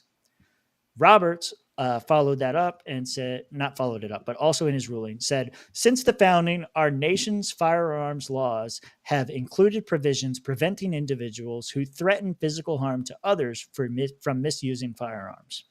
Clarence Thomas, once again, the most based member of the Supreme Court, was the lone dissenter and countered Roberts' argument, arguing that this law strips an individual's ability to possess firearms and ammunition without any due process of law. Clarence Thomas further stated that not a single historic regulation justifies the statute at issue. And he goes on to talk about how the state failed to present their case, didn't provide any historical evidence for their claim. Brett Kavanaugh, you'll remember him as one of Trump's golden boys, the raper. Said that the second allegedly raper. Sorry. No, you're fine. Yeah. Oh, yeah. That's right. The college stuff where there was a train of guys that allegedly raped this girl. Yeah. I remember that. Yeah. So he went on. Distinguished raper. Okay, I'm sorry. Alleged distinguished raper Brett Kavanaugh. Well, they accused Clarence Thomas of the same kind of stuff. It's what they do. I mean, the allegation was like 30 years old. I'm just fucking with him, but because he's on the wrong side on this one. Right. So, yeah. Brett Kavanaugh was against it as well. But he pointed out, kind of interestingly, that the Second Amendment jurisprudence is still in its early innings, pointing to the court's historical silence on gun rights. That 2022 decision, the last decision before that was in 2008, something like that. And they haven't really touched it until recently, the issue of gun rights, that is. And so, so far, I think they're 2 out of 3. But I kind of wanted to push it to you guys because I see a lot of people taking what I would consider to be emotional argument about this and saying, well, these people are accused of domestic violence and therefore, we have to take their guns away. One of the articles I read was talking about how like 70 women a month are killed by their lovers or whoever, their domestic partners, who they accuse of domestic violence and all sorts of things. Let me pull Josh back in here. But so what do you guys think of that? About this ruling, about that argument, et cetera? Yeah, I'm going to go ahead and say that I haven't had the chance to actually dig in and read the opinion here. But off of first glance, yeah, it does remove your right without due process of law. Like, it removes a fundamental right, which I think constitutional rights are pretty much fundamental rights. And without due process, like Justice Thomas is saying. Yeah. I do see this as they got sold on the whole domestic violence portion of it rather than, your Second Amendment right. So I'm going to have to actually dig in and look at this and maybe we have a new segment on the Swampcast and it's released not live and we do like Swamp Court reviews or something like that, because I would like to look at this and uh, do a review on it from a libertarian perspective. But yeah, I'm with Justice Thomas on this.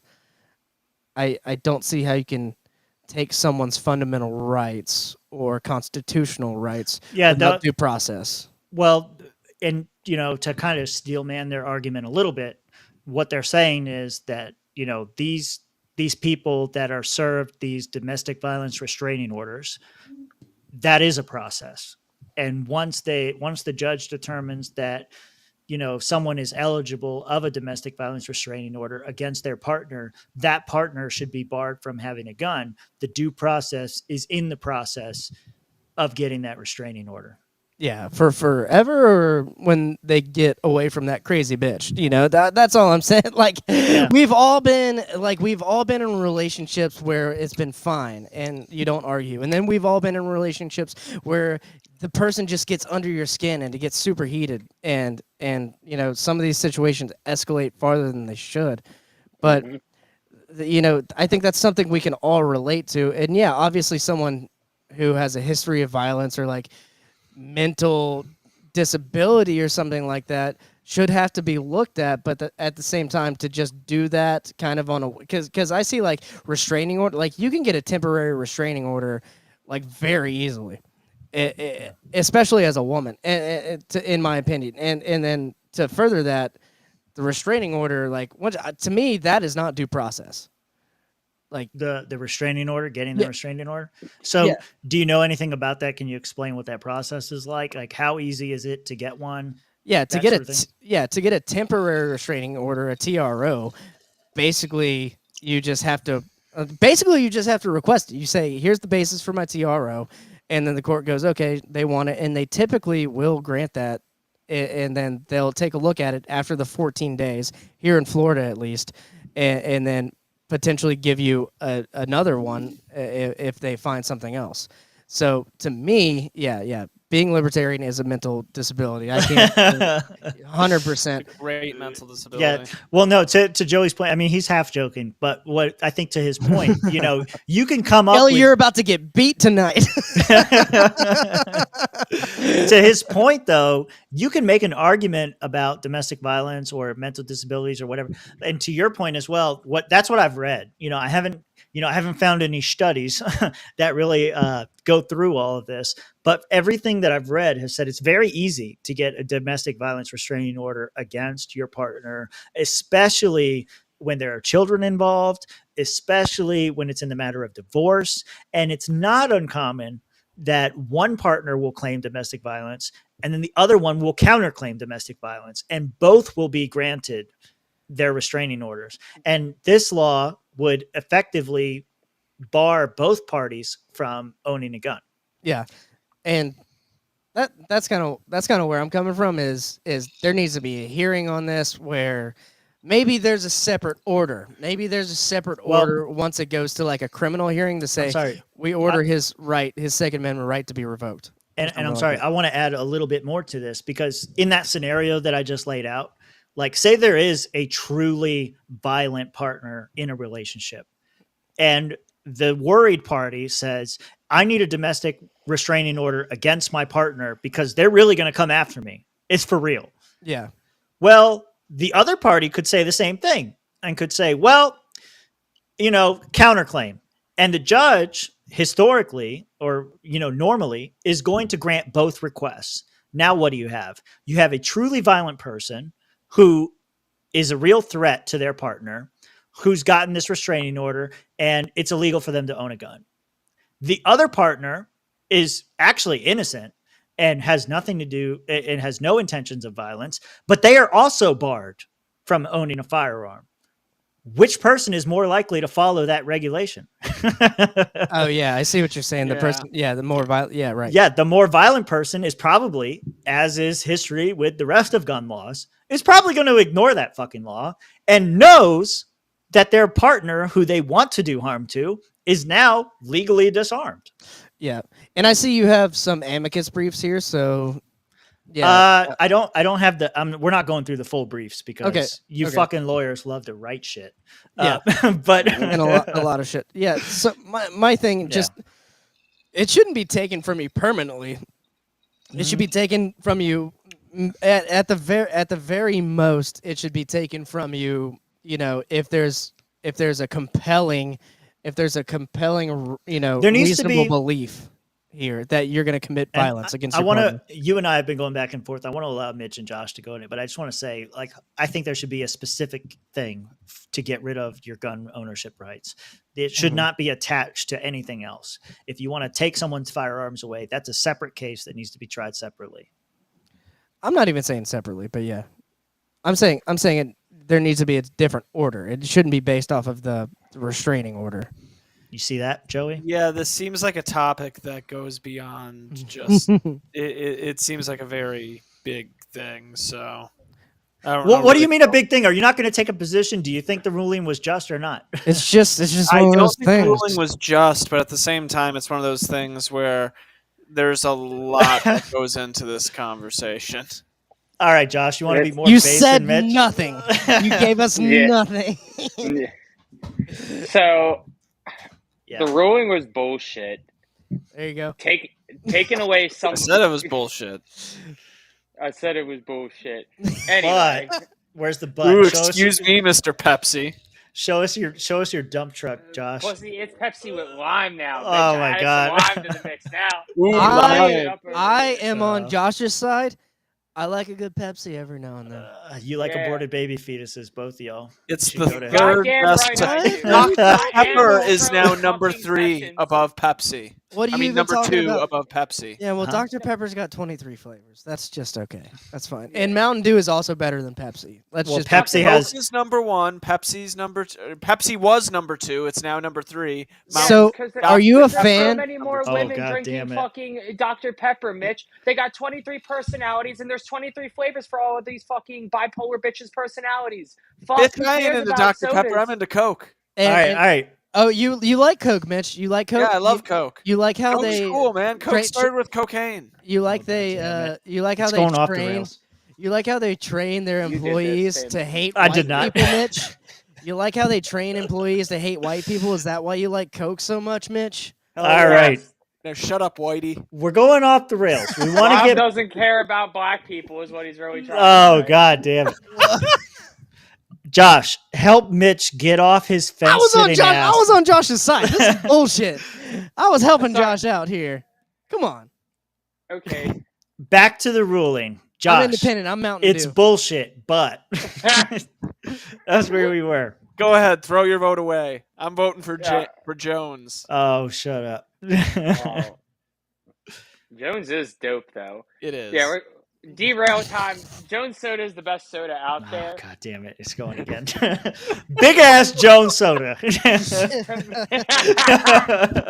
Sponsor us, Jones. Oh, shit. Our sponsor's definitely getting his money's worth tonight, guys. We're losing viewers by the second, but our strong foundation of viewers is staying there, and I love you guys so much for sticking All right. with us.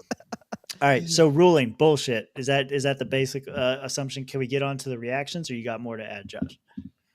It's bullshit. Like, how do you like? I kind of agree with Rob that it has to be like a separate process, but like, I disagree, and that separate process should be no process at all. I mean, Okay. yeah, living in Ancapistan, where like we should all have guns and it's a wild, wild west, but you know, living in real world here, where you have competing factions, like competing ideology is saying, like people shouldn't even have guns. Like, why do you have a need for guns? Like, Yes, and this that's who is you're a competing against. podcast for fucking autistic libertarians. Of course, I'm going to give the autistic libertarian No, opinion. no. Right, We're, yeah, right, listen, yeah, but I'm just saying, I'm putting my decision. foot down right now. We are not a libertarian podcast. We are a cool ass fucking podcast with a great show that puts on a good show for entertainment value and has a great time. We just happen to be libertarians. That are autistic retards. Yes, yes. Yeah, I'm gonna put my foot down on that. That's I'll my position. fucking do it again, Rob. Yeah. Let's go. Well, hey, you know, starting of the fighting bells ringing. You know, I wanted to see what various people. So Joey's comment killed me, dude. I'm sorry. Oh, what he likes the way Coke smells. Yeah, he's like, "Coke smell." It's got a distinctive smell to it. I won't lie. I don't like the way it makes my throat feel. It's Bro. it's the drip. It's Wait, whatever yeah. You whatever guys that are is. talking about soda? It puts a little like. No, we're tickles not. your nose. Obviously. Just a little. Well, here, let me show you guys this. I went on a search and I wanted to see what top gun advocates had to say about this. Wouldn't you imagine my shock when I found that the GOP had nothing to say about this on Twitter? Absolutely nothing.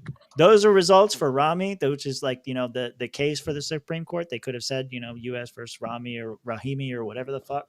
It's not on there. Then I did some other searches for Republican Party, Rahimi. Nothing. Oklahoma GOP votes for new leadership, not related. Miles Rahimi, no statements from the Don't Republican care. Party.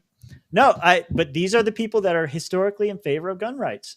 I know. That's what I'm saying. They just don't care.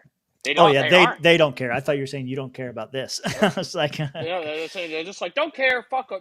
yep. Like, we don't need I guns searched anymore. Republican Party. I searched GOP. I even did a general search for Republican. Are there any infamous Republicans that are talking about this? No. The answer is no. Definitely not. The Democrats, they made a statement on it. The DNC statement on the United States versus Rahimi. I'm looking at that now. They're coming after the Republicans hard right here. Who is? The Democrats. Yeah, it's election season. Yeah, I don't care about that. But I wanted to see what gun rights advocates had to say about this. This is kind of what I was looking for. So the GOP, ineffectual on guns as usual. One of our favorite organizations and a friend of the show runs this account, and I'd love to have him on at some point. So if you're listening, you know who you are. I don't want to blow him up. But Firearms Policy Coalition at Gun Policy on Twitter, they're not only are they the much better version of the NRA, I think they're even better than Gun Owners of America. Are we talking about the same bearded individual? Yes, we are. Yes, whoa, we whoa, are. whoa, whoa, Yeah. whoa, whoa, whoa, whoa. Yeah. We don't want to blow him up. We ain't gonna blow him up. Don't put their shit. But you are correct. But you are correct. Keep motherfuckers in suspense. Yeah, but you are correct. Yes, I love that man.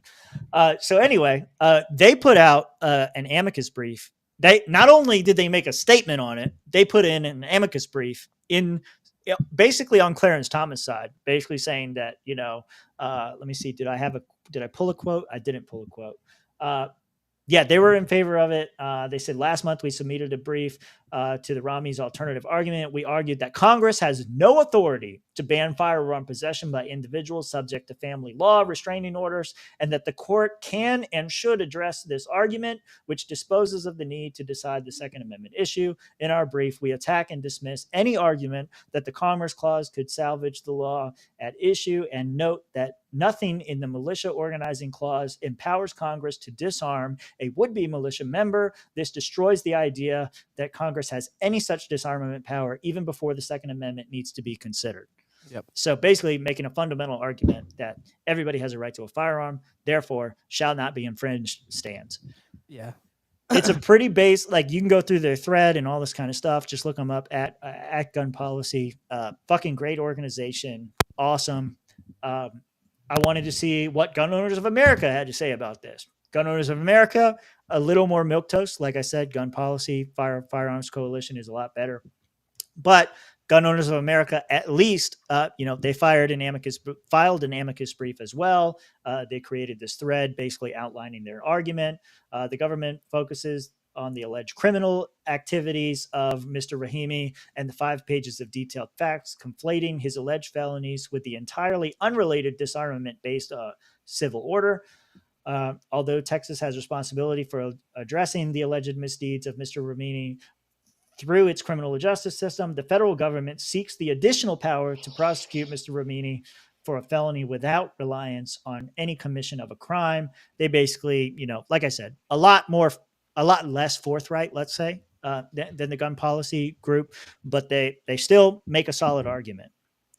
Any guess on what the NRA had to say about this? Nothing. Fucking nothing. Well, they did say something. but I classified it as a weak ass statement. NRA statement on U.S. versus Rahimi. The U.S. Supreme Court's narrow opinion offers no endorsement of red flag laws or the dozens of other unconstitutional laws that the NRA is challenging across the country that burden the right of peaceable Americans to keep and bear arms. This decision holds only that an individual who possesses a clear threat of violence may be temporarily disarmed after a judicial finding of dangerousness. So basically, they're in support of the idea because it's only a temporary ban on guns. You know, it's only temporary. Everything the government does, temporary. This weak ass statement from the NRA. You know, leftists like to claim that, you know, all Republicans and some libertarians are in the pockets of the NRA. Fuck the NRA. This is another great example of why. They fucking suck. You have something to say, Rob? I'm just trying to think. Like, I want to read the opinion because This now... is it. When I did the search, this was the only post that came up. Right. But I want to read the whole opinion because in this case, like, if it is like just temporary and then they get every right restored afterwards, after the how long does the divorce restraining order last? Right. As long as the person feels threatened, right? And that's temporary. My ass. That's what I'm saying. Is it temporary, like temporary, or is it temporarily permanent? You know, because if it's like temporarily permanent, yeah. So that's a big difference. And to me, to the NRA, I would say, Why are you gay? That's what I would say to them if I could, but I can't. Yeah. So I let my soundboard do the. I don't know if it's temporarily permanent. Then yeah, that's wrong to me. That's an infringement on a fundamental right.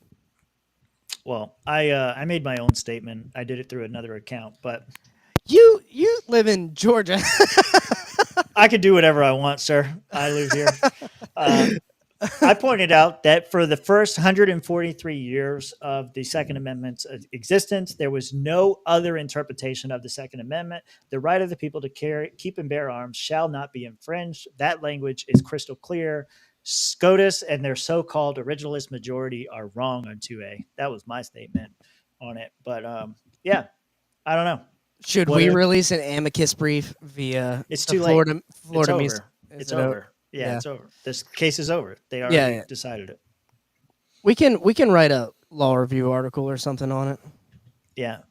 So my question to you guys is, you know, based on Kavanaugh's statement, Kavanaugh says that the Second Amendment jurisprudence is in its early innings, pointing to the court's historical silence on gun rights, hinting that there is likely much more to come when it pertains to gun rights. In my estimation, this new iteration of the Supreme Court is currently 2 out of 3 on their rulings. You know, I think we're all in agreement on that, you know, except for Mitch, who sits on the fence on the third one. No, I said that I agree with Clarence Thomas. Okay. However, with what Rob is saying too, I can't help but see a little bit of that as well. At the end of the day, though, Tim, what you said about who is more likely to break the law, that is a big factor as well. Yeah, I mean, these laws aren't going to save people. It's only going to harm law-abiding people. Mitch is wearing sunglasses inside. At night. Actually, they're blue light glasses. I know. Horrible. Oh man. What are you, fucking Corky Romano? You fucking gay, taking care of your eyes, idiot. Fucking loser. Go stare at the fucking solar eclipse like a goddamn man. Trying to. This is a good point. I made the comment look that at Donald Trump. Why do you think he won the presidency? Stared directly at the solar eclipse to give a fuck. Yeah. Eye safety. Eye health? Fuck out of here. I'm not gonna lie. I peeked at the solar eclipse bare eye a little bit. I peeked at it bare eye a little bit. Cataract, because I'm ungovernable. You raw dog the eclipse, Rob? Yeah, because there was like some clouds. There was some clouds going by, and I couldn't see it through the glasses. So I was like, "Where the fuck's it at?" Did you come in the eclipse? I didn't. I love space. I love space. Josh. We can have this conversation over them. It's okay. Josh, I like looking at the eclipse without protection feels so much better. Absolutely, it's so much better. How do you? Why, That's what I What do why said. you think doesn't the why next? doesn't Trojan sell eclipse glasses? That's such a Because good it's so much idea. better. It's so Rob, much better without. yes. How do you think we're gonna get the second coming of the Messiah? You gotta raw dog the eclipse, bro. Yeah, Right. 100%. Yeah. That's how That's what God's the gonna send. Illuminati's been telling you not to do all this time. They're trying. The Antichrist wants you to avoid looking at the eclipse so that Jesus doesn't come back and save us all. That's how you end up with walking sticks for the rest of your life. What do you guys No, think that's of? Yeah, go ahead. Say your joke. no, it's already done. All We're right, past it. good. All right. What do you guys think about the future of gun rights? Because it seems like the Firearm Policy Coalition shared a meme. I don't have it on screen, but they shared a meme where it was saying like, all roads lead to Supreme Court. I think at the end of the day, a lot of our Did you rights. say roads? Yes. Moreau.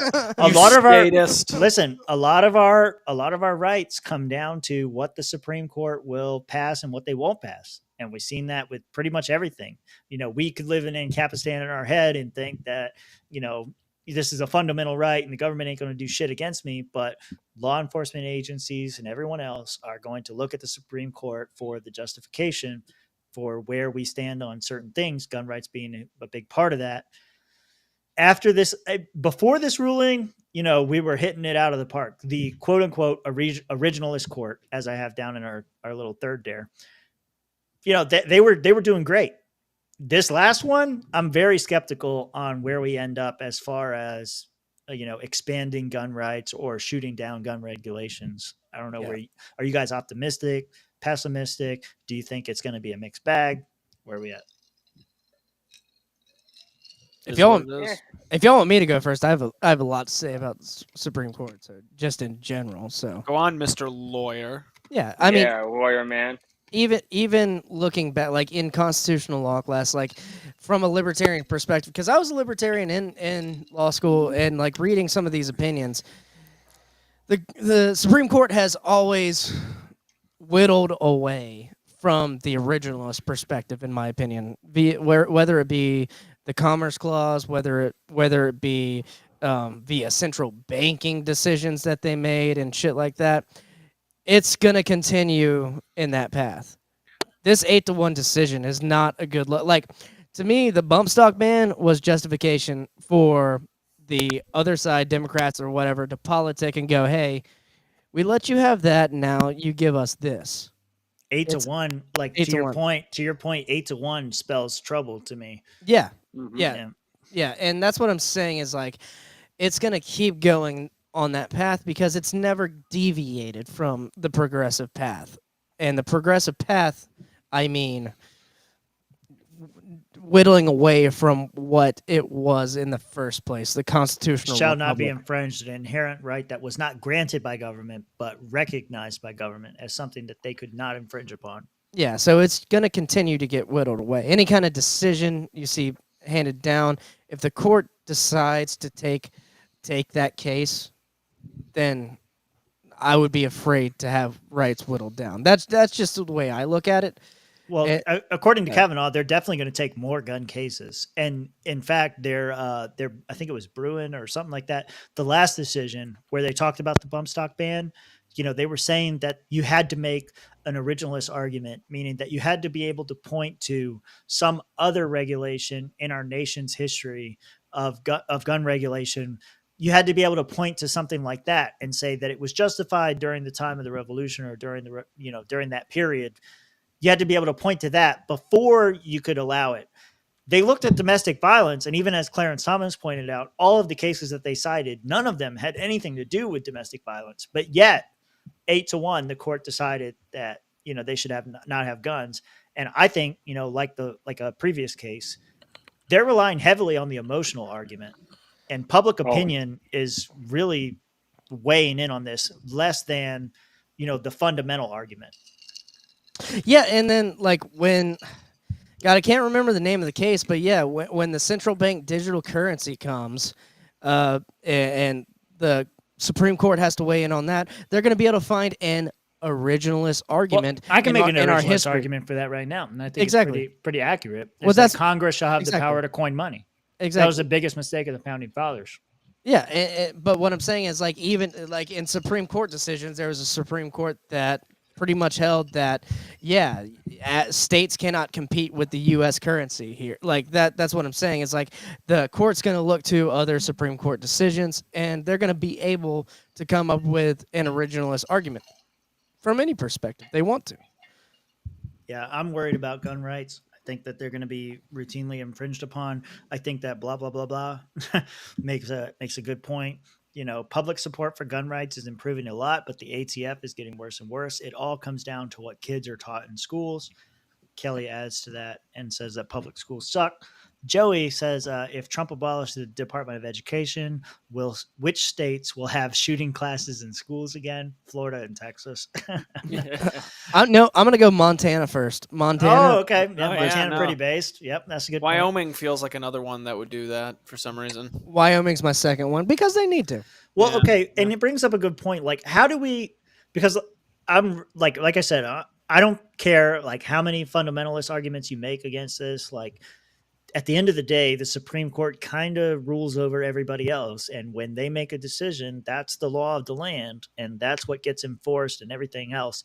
So, how do you even combat that from from our position, from any normal person's position?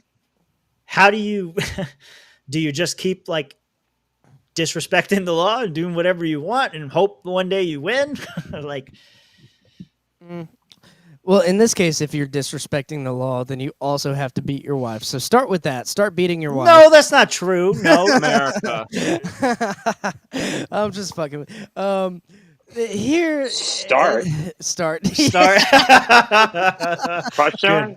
How do you think the dump truck Oh, got so man. big? It doesn't count if she likes it, Josh. She's not gonna file a restraining order. Jesus Yeah. Christ, we've talked about this. Oh man. Thank you for the legal advice. What was the fucking question? How do we combat a Supreme Court that clearly has no fundamental understanding of gun rights and the inherent providence of your rights?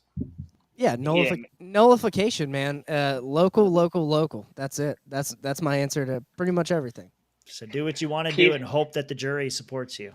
No, fight politically non-compliance. locally. Yeah, fight politically locally. Yeah.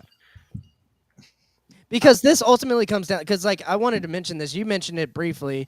Law enforcement does play a hand here because law enforcement responds to a hell of a lot of domestic violence calls, and from their perspective, they want to infringe on your right to have a gun. Yes. Because Yeah, it's safer for them. So even your right-wing police officers are probably in favor of this. That's why like maybe the law enforcement lobby was involved in like swaying this decision and stuff. That's kind of what I'm saying. Like they still look good to right-wingers who are in favor of law enforcement because of that very reason. It's not for the gun owner guy. This is for like right-wing enforcement. And I will say, I'm much more optimistic because, Tim, I'm sure right now you can go on Google and pick up that GIF that shows the concealed carry map or the open carry map, constitutional carry map. I can pull it up, but what are you trying to say? Have you seen like how it has changed over the decades? How it went from being almost nothing to basically being all this, like almost everywhere. So you're saying public perception on the issue is changing for the positive? Yes. Yeah, I'm trying to pull up something. Yeah, go ahead and make your point. No, that's just my point, man. Okay. There's a lot of young folks like us that like guns too. It's been changing for the positive. Like that's the way it's going. And then like stuff like this at a federal level does kind of put a little damper on it. But at the same time, I see what they're going for. I would like to read the opinion. Right now, I'm with Justice Thomas on this, and there should be at the very least a separate hearing on whether you get your fundamental rights suspended. Yeah, I'm just watching the map change from I guess red is bad and green is good, and it's slowly over time. There's been incremental changes, basically what it shows. that the right to carry. Just watch. There's like a bunch of ones that'll flip at one point. Yeah. Yeah, right there. Yeah. Yeah, it keeps going. And Florida. So 2024, we're fucking doing pretty good. Yeah. Yeah. Hopefully it keeps going that way. I just hope that the Supreme Court backs not only the public opinion, but recognizes that fundamental right and keeps it intact. The Supreme Court is not stopping there, though. There's a lot of decisions that are coming up. There's still about a dozen or so major disputes that are supposed to end this term, dealing with abortion, homelessness, the power of federal regulators, opioid epidemic, and even some regulation dealing with social media platforms that justices have left to decide as their term ends for this year. Mm-hmm. So we got a lot more coming there. That's nuttery. I don't want. They nuttery. banning TikTok. One thing that is coming up: Supreme Court set to weigh on state restrictions for gender affirming care, which is particularly interesting regarding the controversy around our candidate. I want to show this clip here that kind of breaks it down. We should be able to hear this. We have some breaking news now from the Supreme Court. We're just learning the High Court will weigh in on state restrictions on gender-affirming care for young people. NBC's Yamish Doors joining us now from Washington. Yamish, what do we know about this case the Supreme Court agreed to take up? That's right. Well, good morning, Anna. This case marks the first time the Supreme Court will issue a ruling in the battle over transgender rights for teens, which has raged in both healthcare and in education contexts. The Tennessee law being challenged here restricts puberty blockers, hormone therapy, and surgery for minors. And we've seen a number of other states, more than 20, pass similar laws. A federal judge blocked the Tennessee ban on puberty blockers and hormone therapy, but left in place the ban on surgeries. Now, a number of major medical organizations say gender-affirming treatments are an effective way of treating gender dysphoria, which is the clinical term given to people who experience gender identity issues and have a conflict with the gender assigned to them at birth. Now, the plaintiffs in this case include transgender teens and their families. They say that this law in Tennessee violates the Constitution's 14th Amendment, which requires that the law apply equally to everyone, in part by barring medical treatments for transgender people that are available for others. They also say the law violates the rights of parents to make healthcare decisions for their children. And I should tell you, I traveled to Alabama, talked about to a number of parents who were dealing with the law there. They feel very firmly in the fact that this should really be a decision between the doctors and their parents and these children. Now, the Biden administration has joined the challenge to the Tennessee law, and the Solicitor General, she urged the Supreme Court to take up this issue, saying that the law is part of a wave of similar bans preventing transgender adolescents from obtaining medical care that they and their parents and their doctors say are necessary. So it's going to be a very interesting case to see, and that oral argument should be next term, which begins in October. So interesting timing, October surprise. But yeah, I saw you twitching, a little bit there, Rob, when they were making the argument about this is a 14th Amendment claim and all this kind of stuff. Sorry about that. Go ahead. Yeah.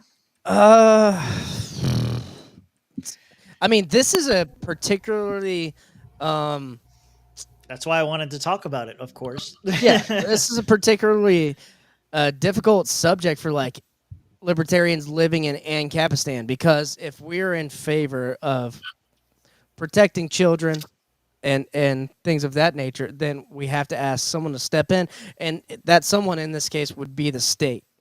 And so for me, I'm still kind of riding on the fence here. Surgery is obviously not, and to me, the chemical puberty blockers, from what I've seen, it's pretty much the same as a castration. It's like chemical castration, in my opinion. Right. But I mean, I have seen people personally who have turned out to be they were their chromosomes were kind of weird. It wasn't like XY or XX chromosome. It was retard chromosome. No, it wasn't a retard chromosome. It was like your actual intersex kind of deal. Yeah. And so for that situation, it obviously shouldn't be banned. So you're a fence sitter. Where are you at, Mitch? Yeah, I'm kind of a fence sitter right here. And the 14th Amendment. I'll go for to me, Josh because yeah, I that's think fine. I think him and I are going to have hot takes. But go ahead, Mitch. You're both going to have hot takes, but I am absolutely in favor of the bans. Of the bans on the gender affirming care specifically. And I'm not calling it gender affirming care. Call it what it is. It's a child sex change. Okay. So but what I was going to say was, specifically for, it's not just like are you in favor of bans that say recognize this person as a male or female, or are you specifically talking about chemical Specifically castrations about or chemical surgeries? castrations and surgeries. That's what I figured. That's what I was going to say. Yeah. All right. Yeah, there's Josh. a lot of other ways you can approach those sorts of things with an adolescent. Specifically, psychology, I think, is probably the first thing you should deal with. And, there's a lot of things you can do when you turn 18. Yeah. Just saying. So Rob's on the fence. Mitch is against the bans. Josh, where are you at? No, I'm for the bans. Oh, for the bans. Sorry, for the bans. So he's a statist. Based, Tennessee. Based. He's a statist. Sure, whatever. Go ahead, Right? Josh. Yeah. Allegedly. I mean, I've been pretty What is open. needed to preserve the culture? Okay. I've actually been pretty astutely against it, and for the exact reason Mitch says, we need to preserve the culture, which is enforcing a culture where this is unacceptable, that doctors who do this will not be accepted in the medical community or by the public at large as medical professionals anymore, and that we need to start ostracizing and tar and feathering doctors who do this shit. Instead of trying to use the state to fucking corral this in, let's take it back fucking old school style, and when fucking doctors are killing people and fucking them up and violating their Hippocratic oath to do no harm, we fuck them up in return. You brought up tar and feathers, and it's amazing how much pride the French take in that, and yet we as Americans just take it for granted. Tis our tradition. I don't give a fuck what the French care about. What I'm fuck saying the French. That's what I'm saying, man. Tar and feathers is our American tradition. Except instead of tar and feather here, it's just lube and glitter. Hey, let's go. Hey, that could be the thing. Lube and glitter all your opponents. It's not because tar and feather used to give 3rd-degree burns and was serious Yeah, there's a lot lube, of things. lube and glitter. Yeah, lube and glitter stays on you for fucking days, dude. I'm kind of Giving for the it. left libertarians ideas.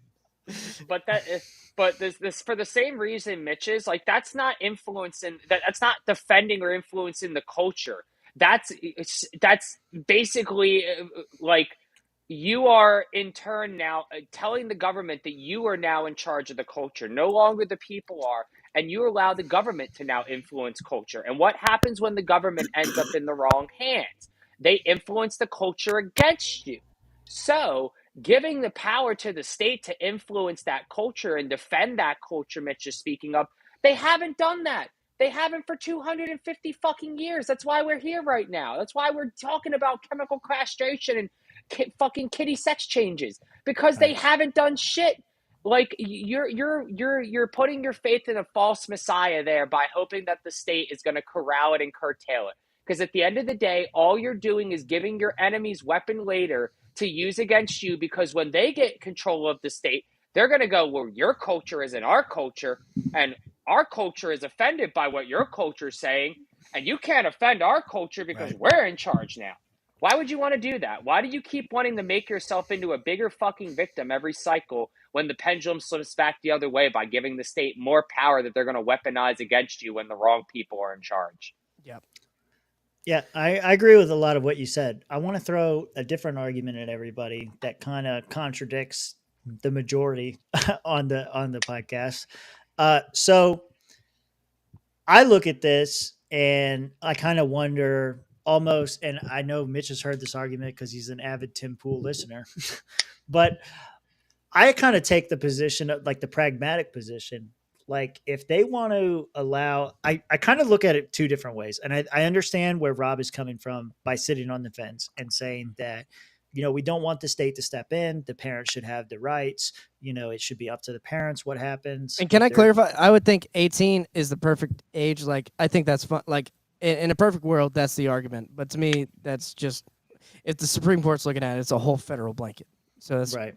not So I understand where you're coming from, and maybe it is a states' rights issue, right? Like if you want to have like if certain states want to ban things, that's fine, and other states don't, then that's fine as well. But I kind of look at it like sort of like the abortion thing, and everything else is like if they want to let them do whatever they want to do. And this is a very callous position, I recognize. Obviously, I would not want to chemically castrate my own children, but at the same time, I don't think that the government should infringe on your rights in that way because I think it opens the door. It's a sliding scale, snowball or whatever. This could turn into something worse later down the road. But from a pragmatic perspective, I also think that benefits because those people that are chemically castrated, that are raised in that way, that think that this is appropriate, this is okay, they're eventually going to go extinct. And so I kind of, and I see Mitch smiling because he recognized the point I'm making is that I really don't care what they do. I'm not going to do it to my children. I know you guys won't do it to your children. And at the end of the day, the long game, we're going to win. But the precedent I would like to set in the beginning is that the state has no place in regulating these things and that it should be a cultural thing, as Josh said, lube and glitter them. Yeah. Well, I said lube and glitter. I'm going to take full credit for that. No, you take credit for that, but he was saying lube and glitter the fuck out of Well, them. no, I was giving Josh credit because Josh said public shame. You took the fence position. Lube and glitter is the what do they call it? The consensus among the group. Yeah, go ahead. Lube and glitter them all. Yeah. That's kind of my perspective, though. Is more. I understand. We want to protect the children. At the same time, if you're going to raise your child to be a fucking commie, fuck your kid. I hope he dies. I don't want my kid dealing with that. Right? And here's the thing: if you lube and glitter them, they might enjoy it. So it's not really a punishment. To be honest. It might not be. It might not be. But anyway, I wanted to throw the pragmatic argument at you guys, and where you at? Wait, Josh. Before you say anything, like I want to throw the opposite. Like how we put our shoes, other people's shoes on here. I don't put anyone's shoes on but my own. Yeah. So say Tim that the state has now implemented this new policy via the Supreme Court federal regulation that says you as a parent, if you make a decision, much like California's done, and say like if your kid wants this care, you are thereby abusing them by denying them this. No, I don't think that. I think the parent should have the say at the end of the day.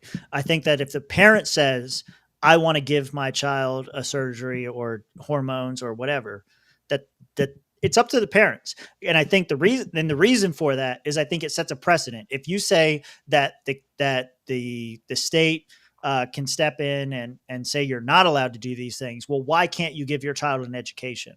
Yeah. In homeschool setting. Why can't you do XYZ for your child? By setting that precedent, you open the door to so many other regulations. And personally, I would not do that because I think it's poisoning your child and all these other reasons. But if you want to do that to your kid and you're going to raise him as a commie anyway, I don't give a fuck. Kill your kid. you are against bans. You are against the ban. Yeah, I'm against the bans because I'm a responsible parent, and all the irresponsible parents will poison their children. Yeah, and I think I'm falling there with you, at least federally. Like I'm against a federal ban, at the very least to me, and I think for the exact same reasons. You said, God, I lost my thought, but yeah, no, I'm on the same page as you. Yeah. But like local. That's again the answer. If you want to fight against this culture, yeah. Yeah. And that's the thing too, is that I think a lot of people here, like, especially like Mitch here, like if we give the state the power that, we're going to ban it, even if it's state to state, even if it's local, that just means that the people that want to do it are just going to go somewhere fucking else. You can't get it done in the United States. All right, you're going to go to fucking, I don't know, Canada or fucking Mexico or some other weird ass where it's third world country that will let you do this fucking weird shit. And I want to give Mitch a chance to respond, but do you guys know who Keffels is? No. Have you heard that name? Well, Keffels gives puberty blockers to minors and it's an online personality. I say it because it's transgender. It's an online personality that gives puberty blockers and hormone replacement therapy and everything else to minors and explicitly advertises it as a way to get around your parents' authority. So to Josh's point, people are going to do this shit anyway, whether it's against the law or not. But Yeah. I want to give Mitch a chance to because Mitch was the only person that came out and said, the state should block it. You're muted. You got to fix it. I heard a beep. I heard a chicken beep. For though, one- some reason. I didn't hear Mitch talking about it. I heard the There you chicken go. I beep. heard him now. He's good. Yeah. Okay. There we go. Anyway, at first we talked about states' rights. That's a big part of it as well. Sure. But also, I do think there is somewhat of a benefit of cutting off the snake's head while it's down. And as you point out, Tim, the people who've already done things like this, they're already kind of exercising themselves from the gene pool.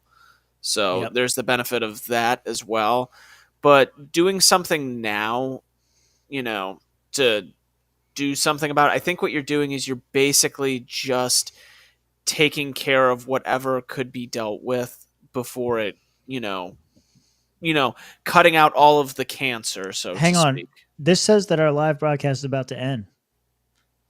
I mean, we've been going. Don't we have over 6 3 hours? hours. Don't we have 6 hours though? We should have 6 hours. Piece of shit. I got a thing. Hold on. Let me pull up the group thing and make sure that we're still going live. I mean, I think we are. Everything looks like we are. Yeah. I just heard myself say that, so we're good.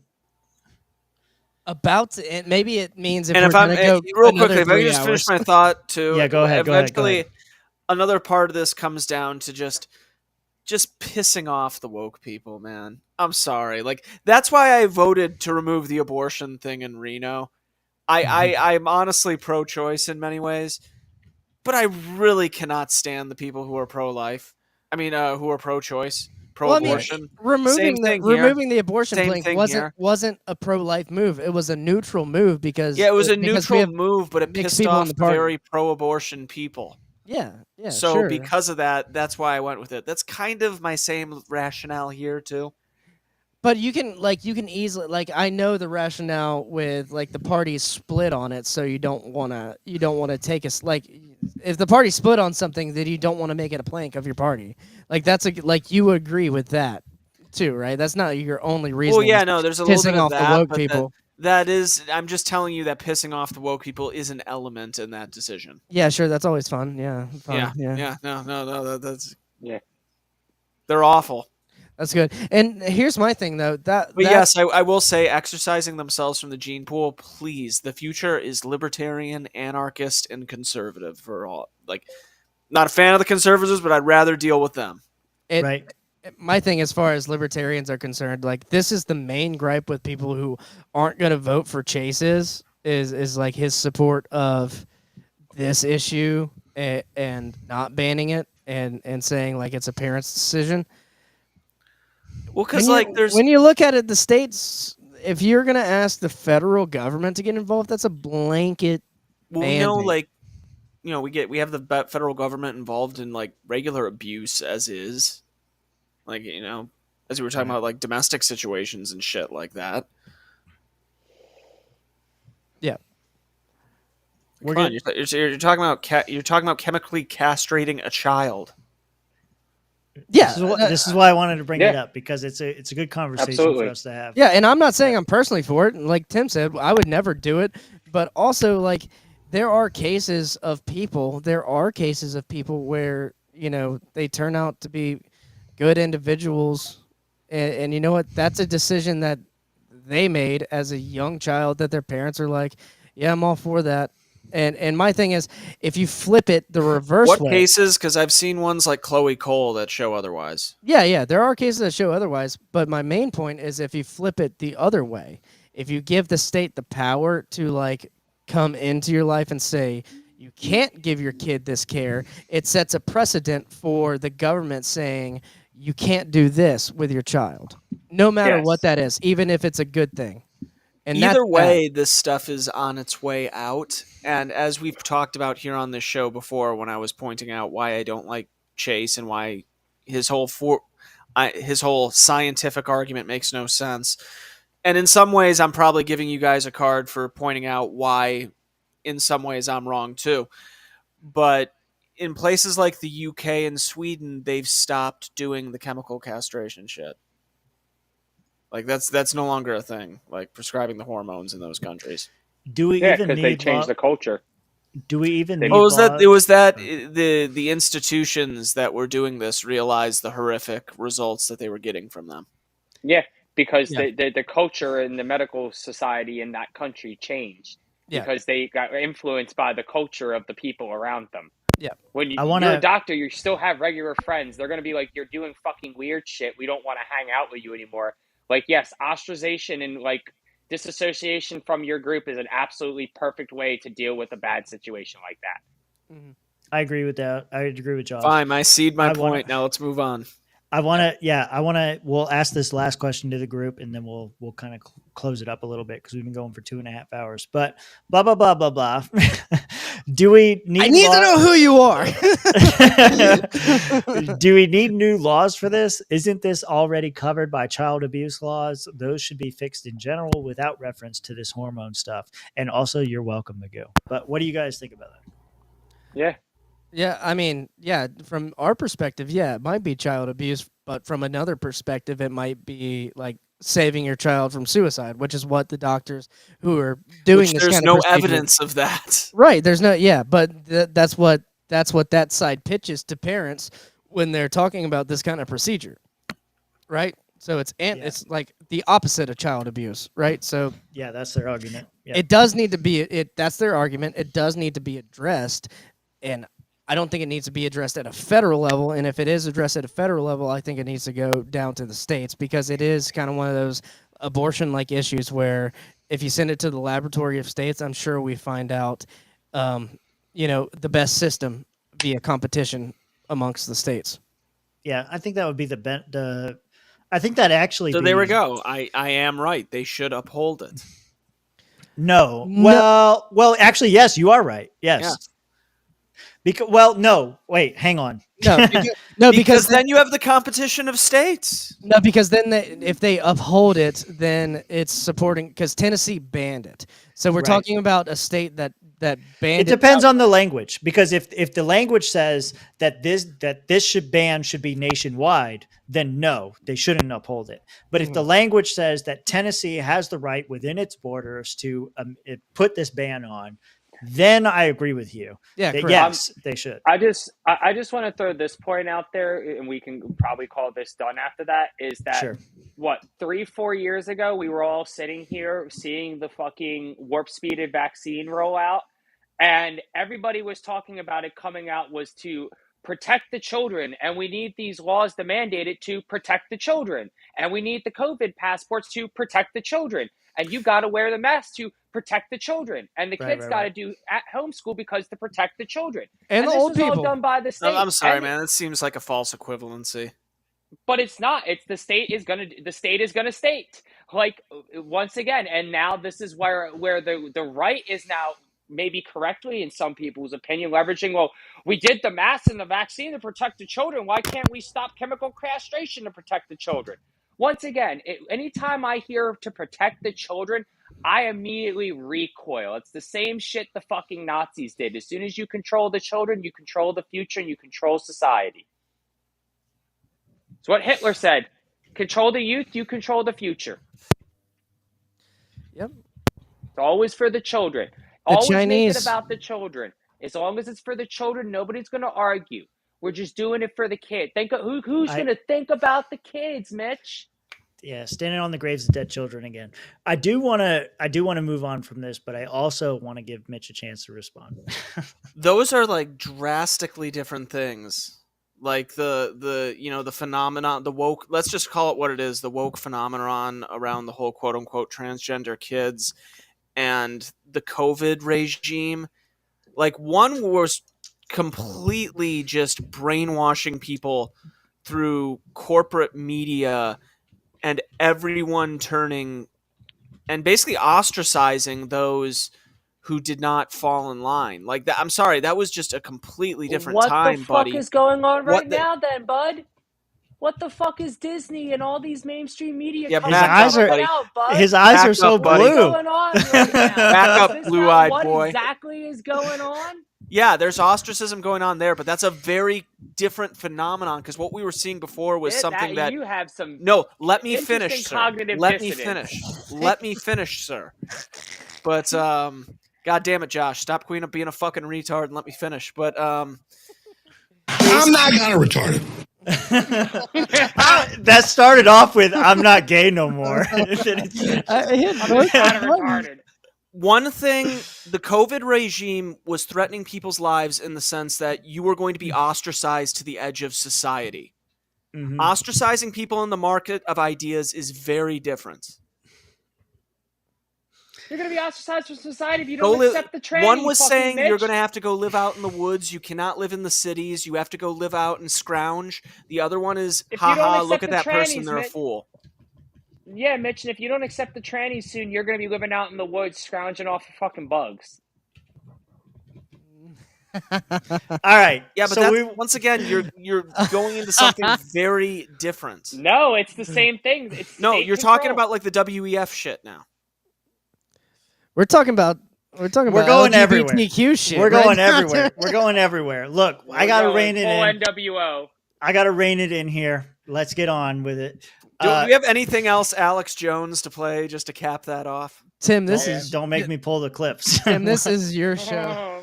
Yeah, I'm gonna rein it in because we've been going for 2.5 hours. You know, I like Blair White. I like Blair White. I know she has a penis. Dude, I he know. wants. Does she? Question: does she actually have a penis anymore? Blair White has a penis. Huh? Does she still? 100%, dude. Does she still? I'm pretty sure she does. Yeah, for sure. All right, we'll fact check it for the And next why show. does it matter? She's still a biological male. Like I Alex agree Jones with likes you, Blair but White. you made the statement and I questioned it. You know, here's the thing, and I asked this on a podcast I was on. Now we're going off the rails again. What? Oh my god. No. I'll ask it after the show. That's fine. That's fine. Okay, Let's go. okay. Let's keep going. Listen, I think I know the question. Wrap it up, B. yeah, Go. that's what some other clips we need.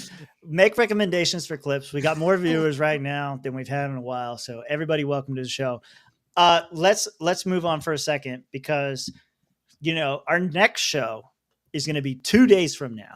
Is everybody here going to be there? Hell yeah, presidential debate. I can't wait to see those two old farts fuck up. Yep. Yeah. So part of the debate is going to revolve around. I want to make some predictions for the debate. I want to see what y'all think about it. That's our last topic. I don't have a banner for it. We're just here chatting. This segment here is to promote the show. I think we're going to get banned from YouTube for streaming it. I don't think we're going to get our whole.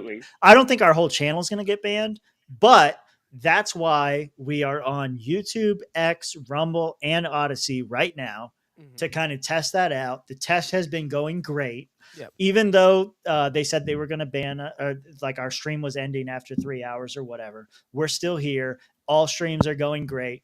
We have a lot of people that are watching on X. That was the one I was kind of depending on to be the most fair. So I'm glad that that's working out.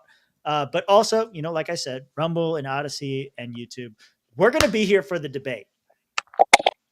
Predictions for the debate. We saved it for last. It's the most talked about story other than Assange right now. What do you guys think? Let's do this a little differently. We've been making Josh wait until last. We'll start with Josh. Predictions for the debate. We're gonna get at least two brand new Donald Trump nicknames for somebody. I don't know who, but we're gonna get two new ones on Thursday night. And we have to drink if this happens, so write this down. I'm actually trying to pull. And yeah, my bold prediction is that Joe Biden will soil himself in the middle of the debate. That's a shot. That's a clear shot. That's a finish whatever you're drinking. That might be a pirate shot right there. Yeah, if Joe Biden shits himself, then the whole stream just ends. I mean, if you think about it, they probably have a diaper on him already. I mean, yeah, we won't know, but if he shits himself and we know, dick's out for Joe Biden shitting himself. Dirty Diaper Joe. Dirty Diaper Joe. That's what we call him. There we go. Magoo. We got our first Donald Trump. Good job, Magoo. Dirty Diaper Joe. That's Dirty Diaper Joe. Oh yeah, Dirty here we go. Joe Magoo. Yeah. All right, go ahead. Josh made his predictions. Do you have any others that you'd like to add to that before everyone else chimes in? No, I got my bold. I got my basic and my bold prediction. That's all we should be doing here. Okay, yeah, basic and bold. That's fair. All right, go ahead, Mitch. We are going to get several new Donald Trump memes. Memes? Yes, memes. Oh, this is such a low bar. That's your basic. Yeah, I was gonna say that was easy. We're gonna get lots of Donald Trump memes. Okay, that's all I'm looking forward to. Memes. Okay, that's your base prediction. What's your bold prediction? Give me your bold prediction, Mitch. Donald Trump or Joe Biden will finally have a senile moment where he's like, "Where am I? Who am I? Who are all you people? What's going on?" Like a full blown like dementia moment. Yes. Oh yeah, write that one down. That'd be great. Write that down. That'd be great if it happened. Dementia moment. All right, Rob, go ahead.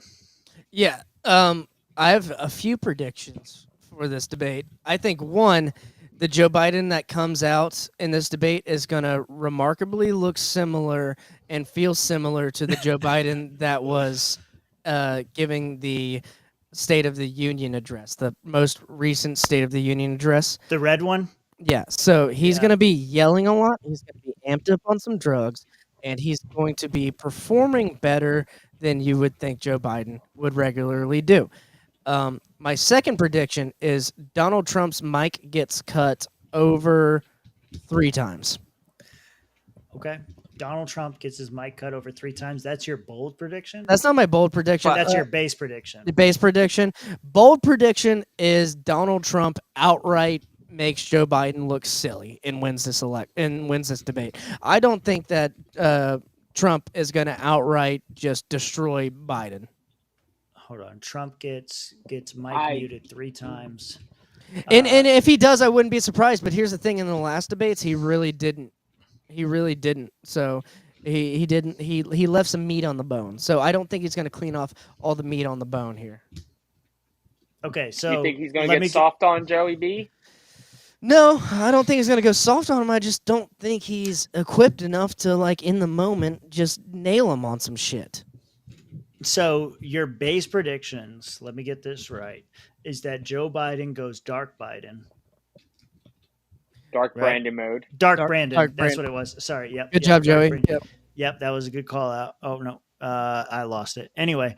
Right below Magoo's. Yeah, I got it. So it goes dark Brandon mode. That's your base prediction. Yeah. He's going to be performing like I'm cutting out better. I'm cutting out Mike's Trump's mic being muted because I think that's obvious. That's like, a pretty low bar. But I said over 3 times. If you want me to heighten it up, I'll say 5 times. I was going to go 5 times, but 3 times felt How good. many questions are there? That's how many times he's going to get muted. That's what I think. Yeah, every time. Over under. If it's over 5, then if it's 5 at least. This is a part of a drinking game, so I'm like a 3. I drink. Yeah, more. that was going to be my next thing. We're not there yet. We're making predictions right now. All right. So Joe Biden goes full dark Brandon. That's your base prediction. Your bold prediction is that Joe Biden wins the debate. No, doesn't win. Because obviously, no matter what, the Democrats are going to be like, he won this debate. They're going to put it in the spin room, whatever. That's what I was going to say, yeah. Yeah, no matter what, they're going to do that. He doesn't win. So what's the bold prediction? The bold prediction is it's a net negative for Donald Trump. How is that any different than Biden winning the debate? Because, like, you can not lose a debate and it still be not worth your time. Like, Biden... Debate hurts Trump. That's Biden drug him to his arena, right? Biden drug him to a place where there's not going to be a crowd. Mics are going to get cut. I don't know how it's on CNN. There's so many things that point to Joe Biden fixing this whole thing for a win. Biden has the questions ahead of time. We all knew Hillary Clinton had the questions ahead of time. He's got a whole team going, no, we fucking talked about this before. Drilling him on this. Trump doesn't have any of that. I'll answer Magoo's question. You guys tell me if you think differently. What do you think it said more, insurrectionist or felon? I think felon. Felon's hot. Felon's new. Felon's more. Yeah, felon. Okay, Yeah. that won't be my prediction then. By a convicted felon. Oh, you know the ding. Magoo puts 100 on Trump saying "Hawk Tua." By the Daddy way, needs new shoes. You know what? If Trump does that, I'm sure the Swamp Cast can come up with 100 to send to you, dude. Yeah, Oh, man. but will Magoo pay us 100 if he doesn't say it? Yeah, I will will you similarly donate to the Eve Moo I will. fund? I will create a PayPal just so you can pay us. I will similarly put down the same amount of money if during Joe Biden's aforementioned senile moment he says, "Where am I? I need to go shower. Where's Ashley?" No, here we Ooh. we gotta. Oh, that's good. We gotta take Magoo's bet though because he said he's good for it. So I don't think he's gonna say Hawk Tua. He's not in tune with the culture like that, Magoo. Yeah, it'd be like All Donald right. Trump dabbing. It's just not gonna happen. Yeah. You really want to donate $100 to Swamp Creatures? So are we all in Easy that bet. if Donald Trump says Hawk Tua, that we each pay Magoo $25? I'm in on it. Yeah. I'm in. I'm in on that. And if he doesn't say it, Magoo owes us $100. Which we split 4 ways. Confirm, Yeah. Magoo. Sure, yeah. No, we don't split it. It goes to the Swamp. It goes to like the I'm Swamp fine Creatures with that. podcast. Yeah. We could pay for services. Maybe the Adobe that I've been paying for over a year now. That would be nice. Rob is trying to funnel the money. Okay. Yeah. God damn it. Oh, I've paid for more Hawk Tua, allegedly. That's not an answer, Magoo. We need a confirmation. But Nah, yeah, no. I think Yes, we're let's all go on up in board. Vegas. I think we're all on board. I think Each of us will put 25 up. If he says Hawk Tua, we're paying you. If he doesn't say it, we expect a $100 donation from Magoo. 100%. Sounds good. Okay, so my base prediction is that Biden performs adequately for the debate. And the reason, and I'll give you my metric for this, because every time Biden gives a speech or does a debate, it's always the same shit. He's going to shit his pants. He's going to go crazy on stage. He's going to have a where am I moment. He's going to do all these things. But every single time he manages to get through the thing, and the immediate reaction is, well, he performed better than expected. And then so it's an automatic win because the bar was set so low. So that's my base prediction, is that he makes it out of this thing. Okay, there's going to be gaffes and all that kind of shit. I get it. But the general response is going to be, well, he performed better than we expected, even if he loses. My bold prediction, I mean, you guys have some good ones here. Josh with Joe Biden shits himself. Mitch with he has a where am I moment. Rob's prediction, debate hurts Trump overall. I think those are all really good. I don't know how I can add to that other than to go more ridiculous. The debate ends early for some reason. Oh shit! Like Trump's destroying him, and CNN's like, and whatever, whether whatever the reason is. I mean, they could come up with any reason, but the debate ends early for some reason. The debate, as I understand it, is scheduled for 2 hours with 2 commercial breaks, something like that. Actually, I was looking that up. But yeah, those are kind of my predictions for it.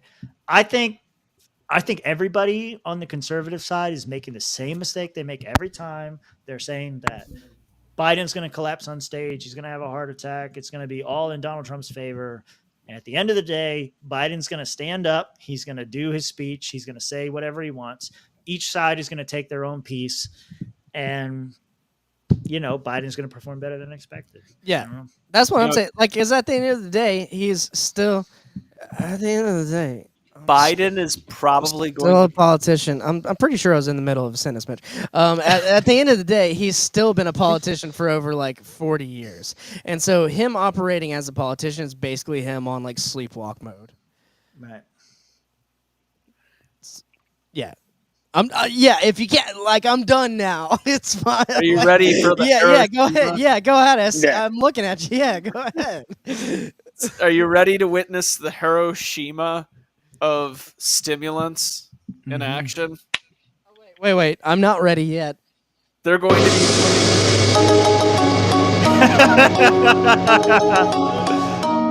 Can you imagine how many things they're gonna have him hopped up on right No. beforehand? Oh, it's gonna be good. It's gonna be Oh good. yeah. Apparently, The they have him. Manhattan Project of drugs.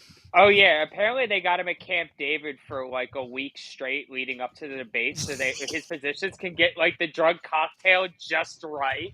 Tim, on can you the pull money. that up? Can you pull What? that up? Trump tweeted a thing about Biden being at Camp David, and it's fucking hilarious. And Trump Wait, also, tweeted it? yeah, he tweeted it. Truthed it? Or... No, I think he tweeted. It's on Twitter somewhere. It's just look Biden at Camp David. Look that up. But at the same time, Trump actually did ask for a drug test. Like everything that Biden asked for, Trump was like, "I will give it to you." Prep? Yeah, I will give it to you if you drug test him. And he said that. And so they're not going to drug test him, but be sure he's going to be hopped up on some shit. I'm looking at his pupils. They got him on mushrooms, ketamine, fucking Adderall. They got him just every which way, dude. Yeah. Biden's going to be like, hey, man, what if none of this is What if real? we can get him a Jeffrey? Speaking of Israel, what is real? Y'all just gotta love each other, man. Hey, man, come on. Corn Pop would have never done this. I'm trying to find it. I don't really see anything about Realize Corn Pop. Really That's Joe Joe Biden. Bad, Joe dude. Biden is reportedly creating multiple mock debates set at Camp David, outfitting a movie theater airplane hangar with lights and production equipment. going God damn it. full I scale. need a airplane hangar in a movie theater. Fucking Need Here, the hold Nick on. Mercada cocktail. Here we go. Oh no. Xeroxing the same debate strategy. Victor, there was some new reporting out about 2.5 hours ago. I want to pull it up from the New York Times. This is Katie Rogers. She got an overview of what Biden is doing sequestered at Camp David. It's pretty interesting. At Camp David, a movie theater and an airplane hangar have been outfitted with lights and production equipment to create a mock debate stage. And two At least very 16 young current children. Former aides summoned Yep. from Washington and Wilmington whiz back and forth on golf carts to join President Biden in strategy sessions. Victor, this seems like a movie set. Is he preparing all these people around him on a movie course. set? Is that going to work? Or is Trump's strategy of being in and amidst the people the better one? This is Fox News segment. Well, it's 100%. the same idea. They're replicating what they think work. We saw in the first debate and the second debate in 2020, Joe Biden was sequestered again. He was not really out anywhere. Good He point. rested. He changed his time clock. There were rumors that he got maybe some stimulatory help. And then he came out and he kind of growled and he yelled, and he did the same thing in the State of the Union. He did it in the infamous Phantom of the Opera, ultra MAGA, semi-fascist. So I think Donald Trump should expect. Yeah, that's where it ends. Okay, I found the video that I wanted You to. sent it to me? I'm gonna send it in the private chat here. Okay. Do you think they have a Donald Trump impersonator there when they're running through all this stuff?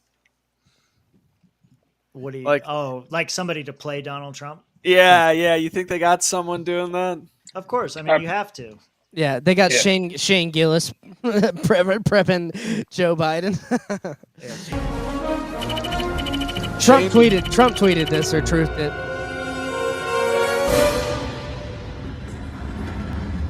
So anyway, this is where we keep the president alive. Right now, we're pumping him full of drugs all day until the day of the debate. What kind of drugs are you using?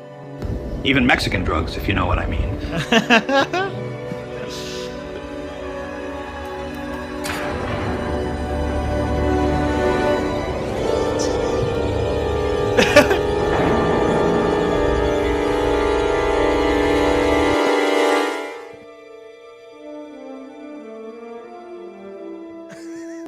It's just like Weekend at Bernie's. You think he'll be able to debate with all these drugs? I don't really know. I mean, we are talking about Joe Biden. The guy's practically retarded. So we're fucked. Trump's gonna win and we're fucked. He's gonna make America great again. Again. Again.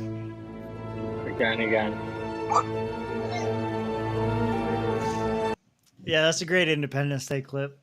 He's got a great media team. I'll say that. But yeah. Yeah, I don't know. So my predictions, I guess, and then we need to come up with some rules for a drinking game because this is a drinking show.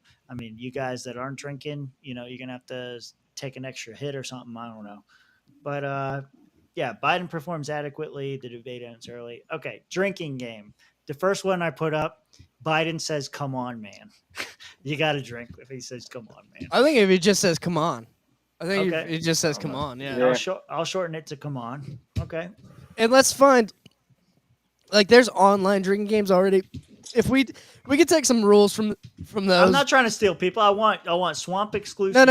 No. But we can take and modify. We'll discuss it. If there's something good, drop it in the chat if it's good. Well, I'm not gonna do it right now, but like I've got 2 days to come up with shit. So we're gonna come up with shit and then come up with like right before the debate, we'll say these are the rules, and then look. I like this one. See, we're getting some good ones. Trump leans back and puts both hands up. Yeah, good. He does his move. Trump to lean back. Yeah. Yeah. Yeah. Well, we could organize all this stuff. Man. I'm not trying to go to the hospital. All right. Blah blah blah. All right. Yeah, we are. Yeah. Actually, we are, Rob. Sorry. Yeah. Sorry. If I think if Trump mentions Joe Biden pooping his pants, you have to take a shot. Okay. That's fine. Because like that's funny. In the moment's gonna be funny, and also like it just happened not even a month ago where he was at D-Day and Trump was making fun of him for pooping his pants. So do you think Joe Biden shits himself if Trump mentions him shitting himself? Like a Pavlovian dog. Establish dominance. Yeah. Yeah, we'll come up with some more stuff. Hey, if you want to leave us some more suggestions on show stuff or whatever, go to the Discord. The link is here. Pause the video, whatever. It's in the description on all our channels. Go ahead and find us. Come leave us a comment there. Follow us on X. Go ahead and tweet it out to us, whatever. We'll make sure we get it. And if you haven't already, like and subscribe. Make sure that you go to Rumble, Odyssey, X, wherever, at Real Swampcast. Same thing as the X link here. Make sure you do that because I am 90% sure that CNN is going to cut our YouTube stream. We're going to get shut down for sure. We're 100% going to get shut down that night. So don't rely on YouTube. Go to Rumble, go to X or Odyssey, like Tim's saying. I prefer X right now because, well, I prefer Rumble, seeing how the test is working because X is giving us some problems in the past. X is X. Yeah. So, but yeah, Rumble or Odyssey. I'm gonna tell Jeremy Kaufman that you did not shill for Odyssey. I'll shill for yes, Odyssey. We're on it right now. Yeah. I'll shill for Odyssey if Jeremy Kaufman can come back on the podcast, and I will promise to not use the fart sound ever again. We'll have a serious podcast. We'll have a super serious podcast if you want. I can't believe Jeremy Kaufman, the most serious of libertarian candidates, was angry about the fart noise. I know. That's why I did it so much because I thought he would appreciate the troll, but he did not, man. Hey, he did pretty not. Gay. Pretty gay. I'm gonna put our stuff up, but you guys, plug our shit, plug your shit, and let's get out of here. Yeah. 1776swag.com. Go. It just came out with a new shirt too. It's fucking amazing, dude. Oh, did you? What, you talking about the Julian Assange one? Yes, I'm talking about. Oh yeah, no. One. What's funny is I've had that design for a long time, but it's never really gotten much attention, and now it's kind of with everything going on. They don't have to know that it's new. It's brand new. It's brand new, people. Shush.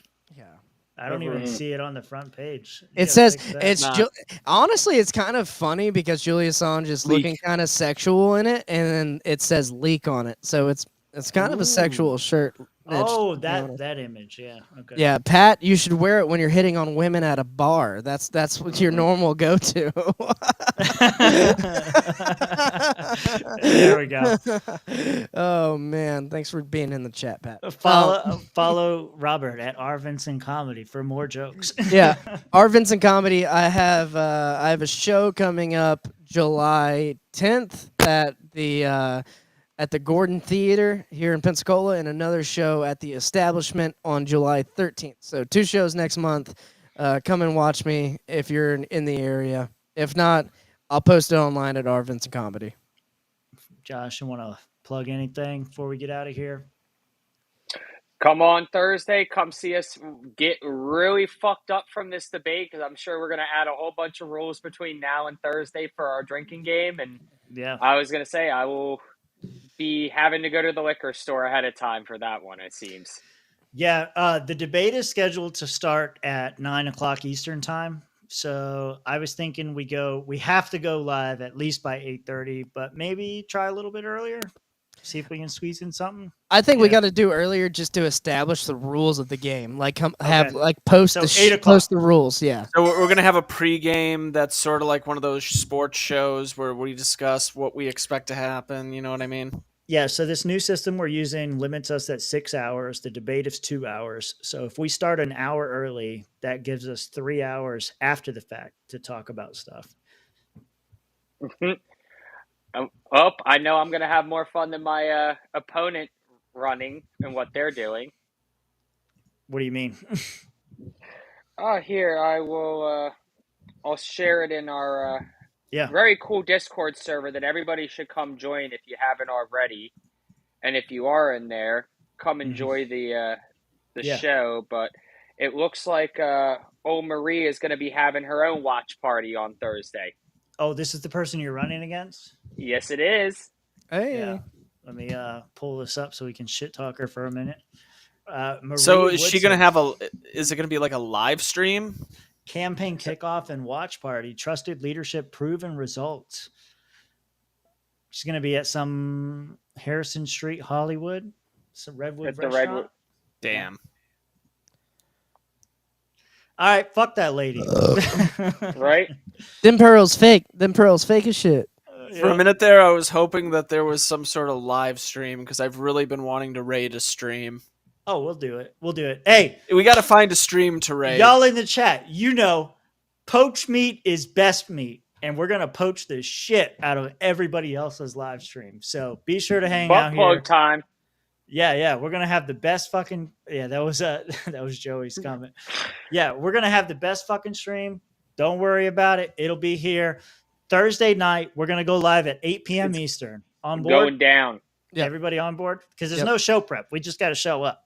I'm all in.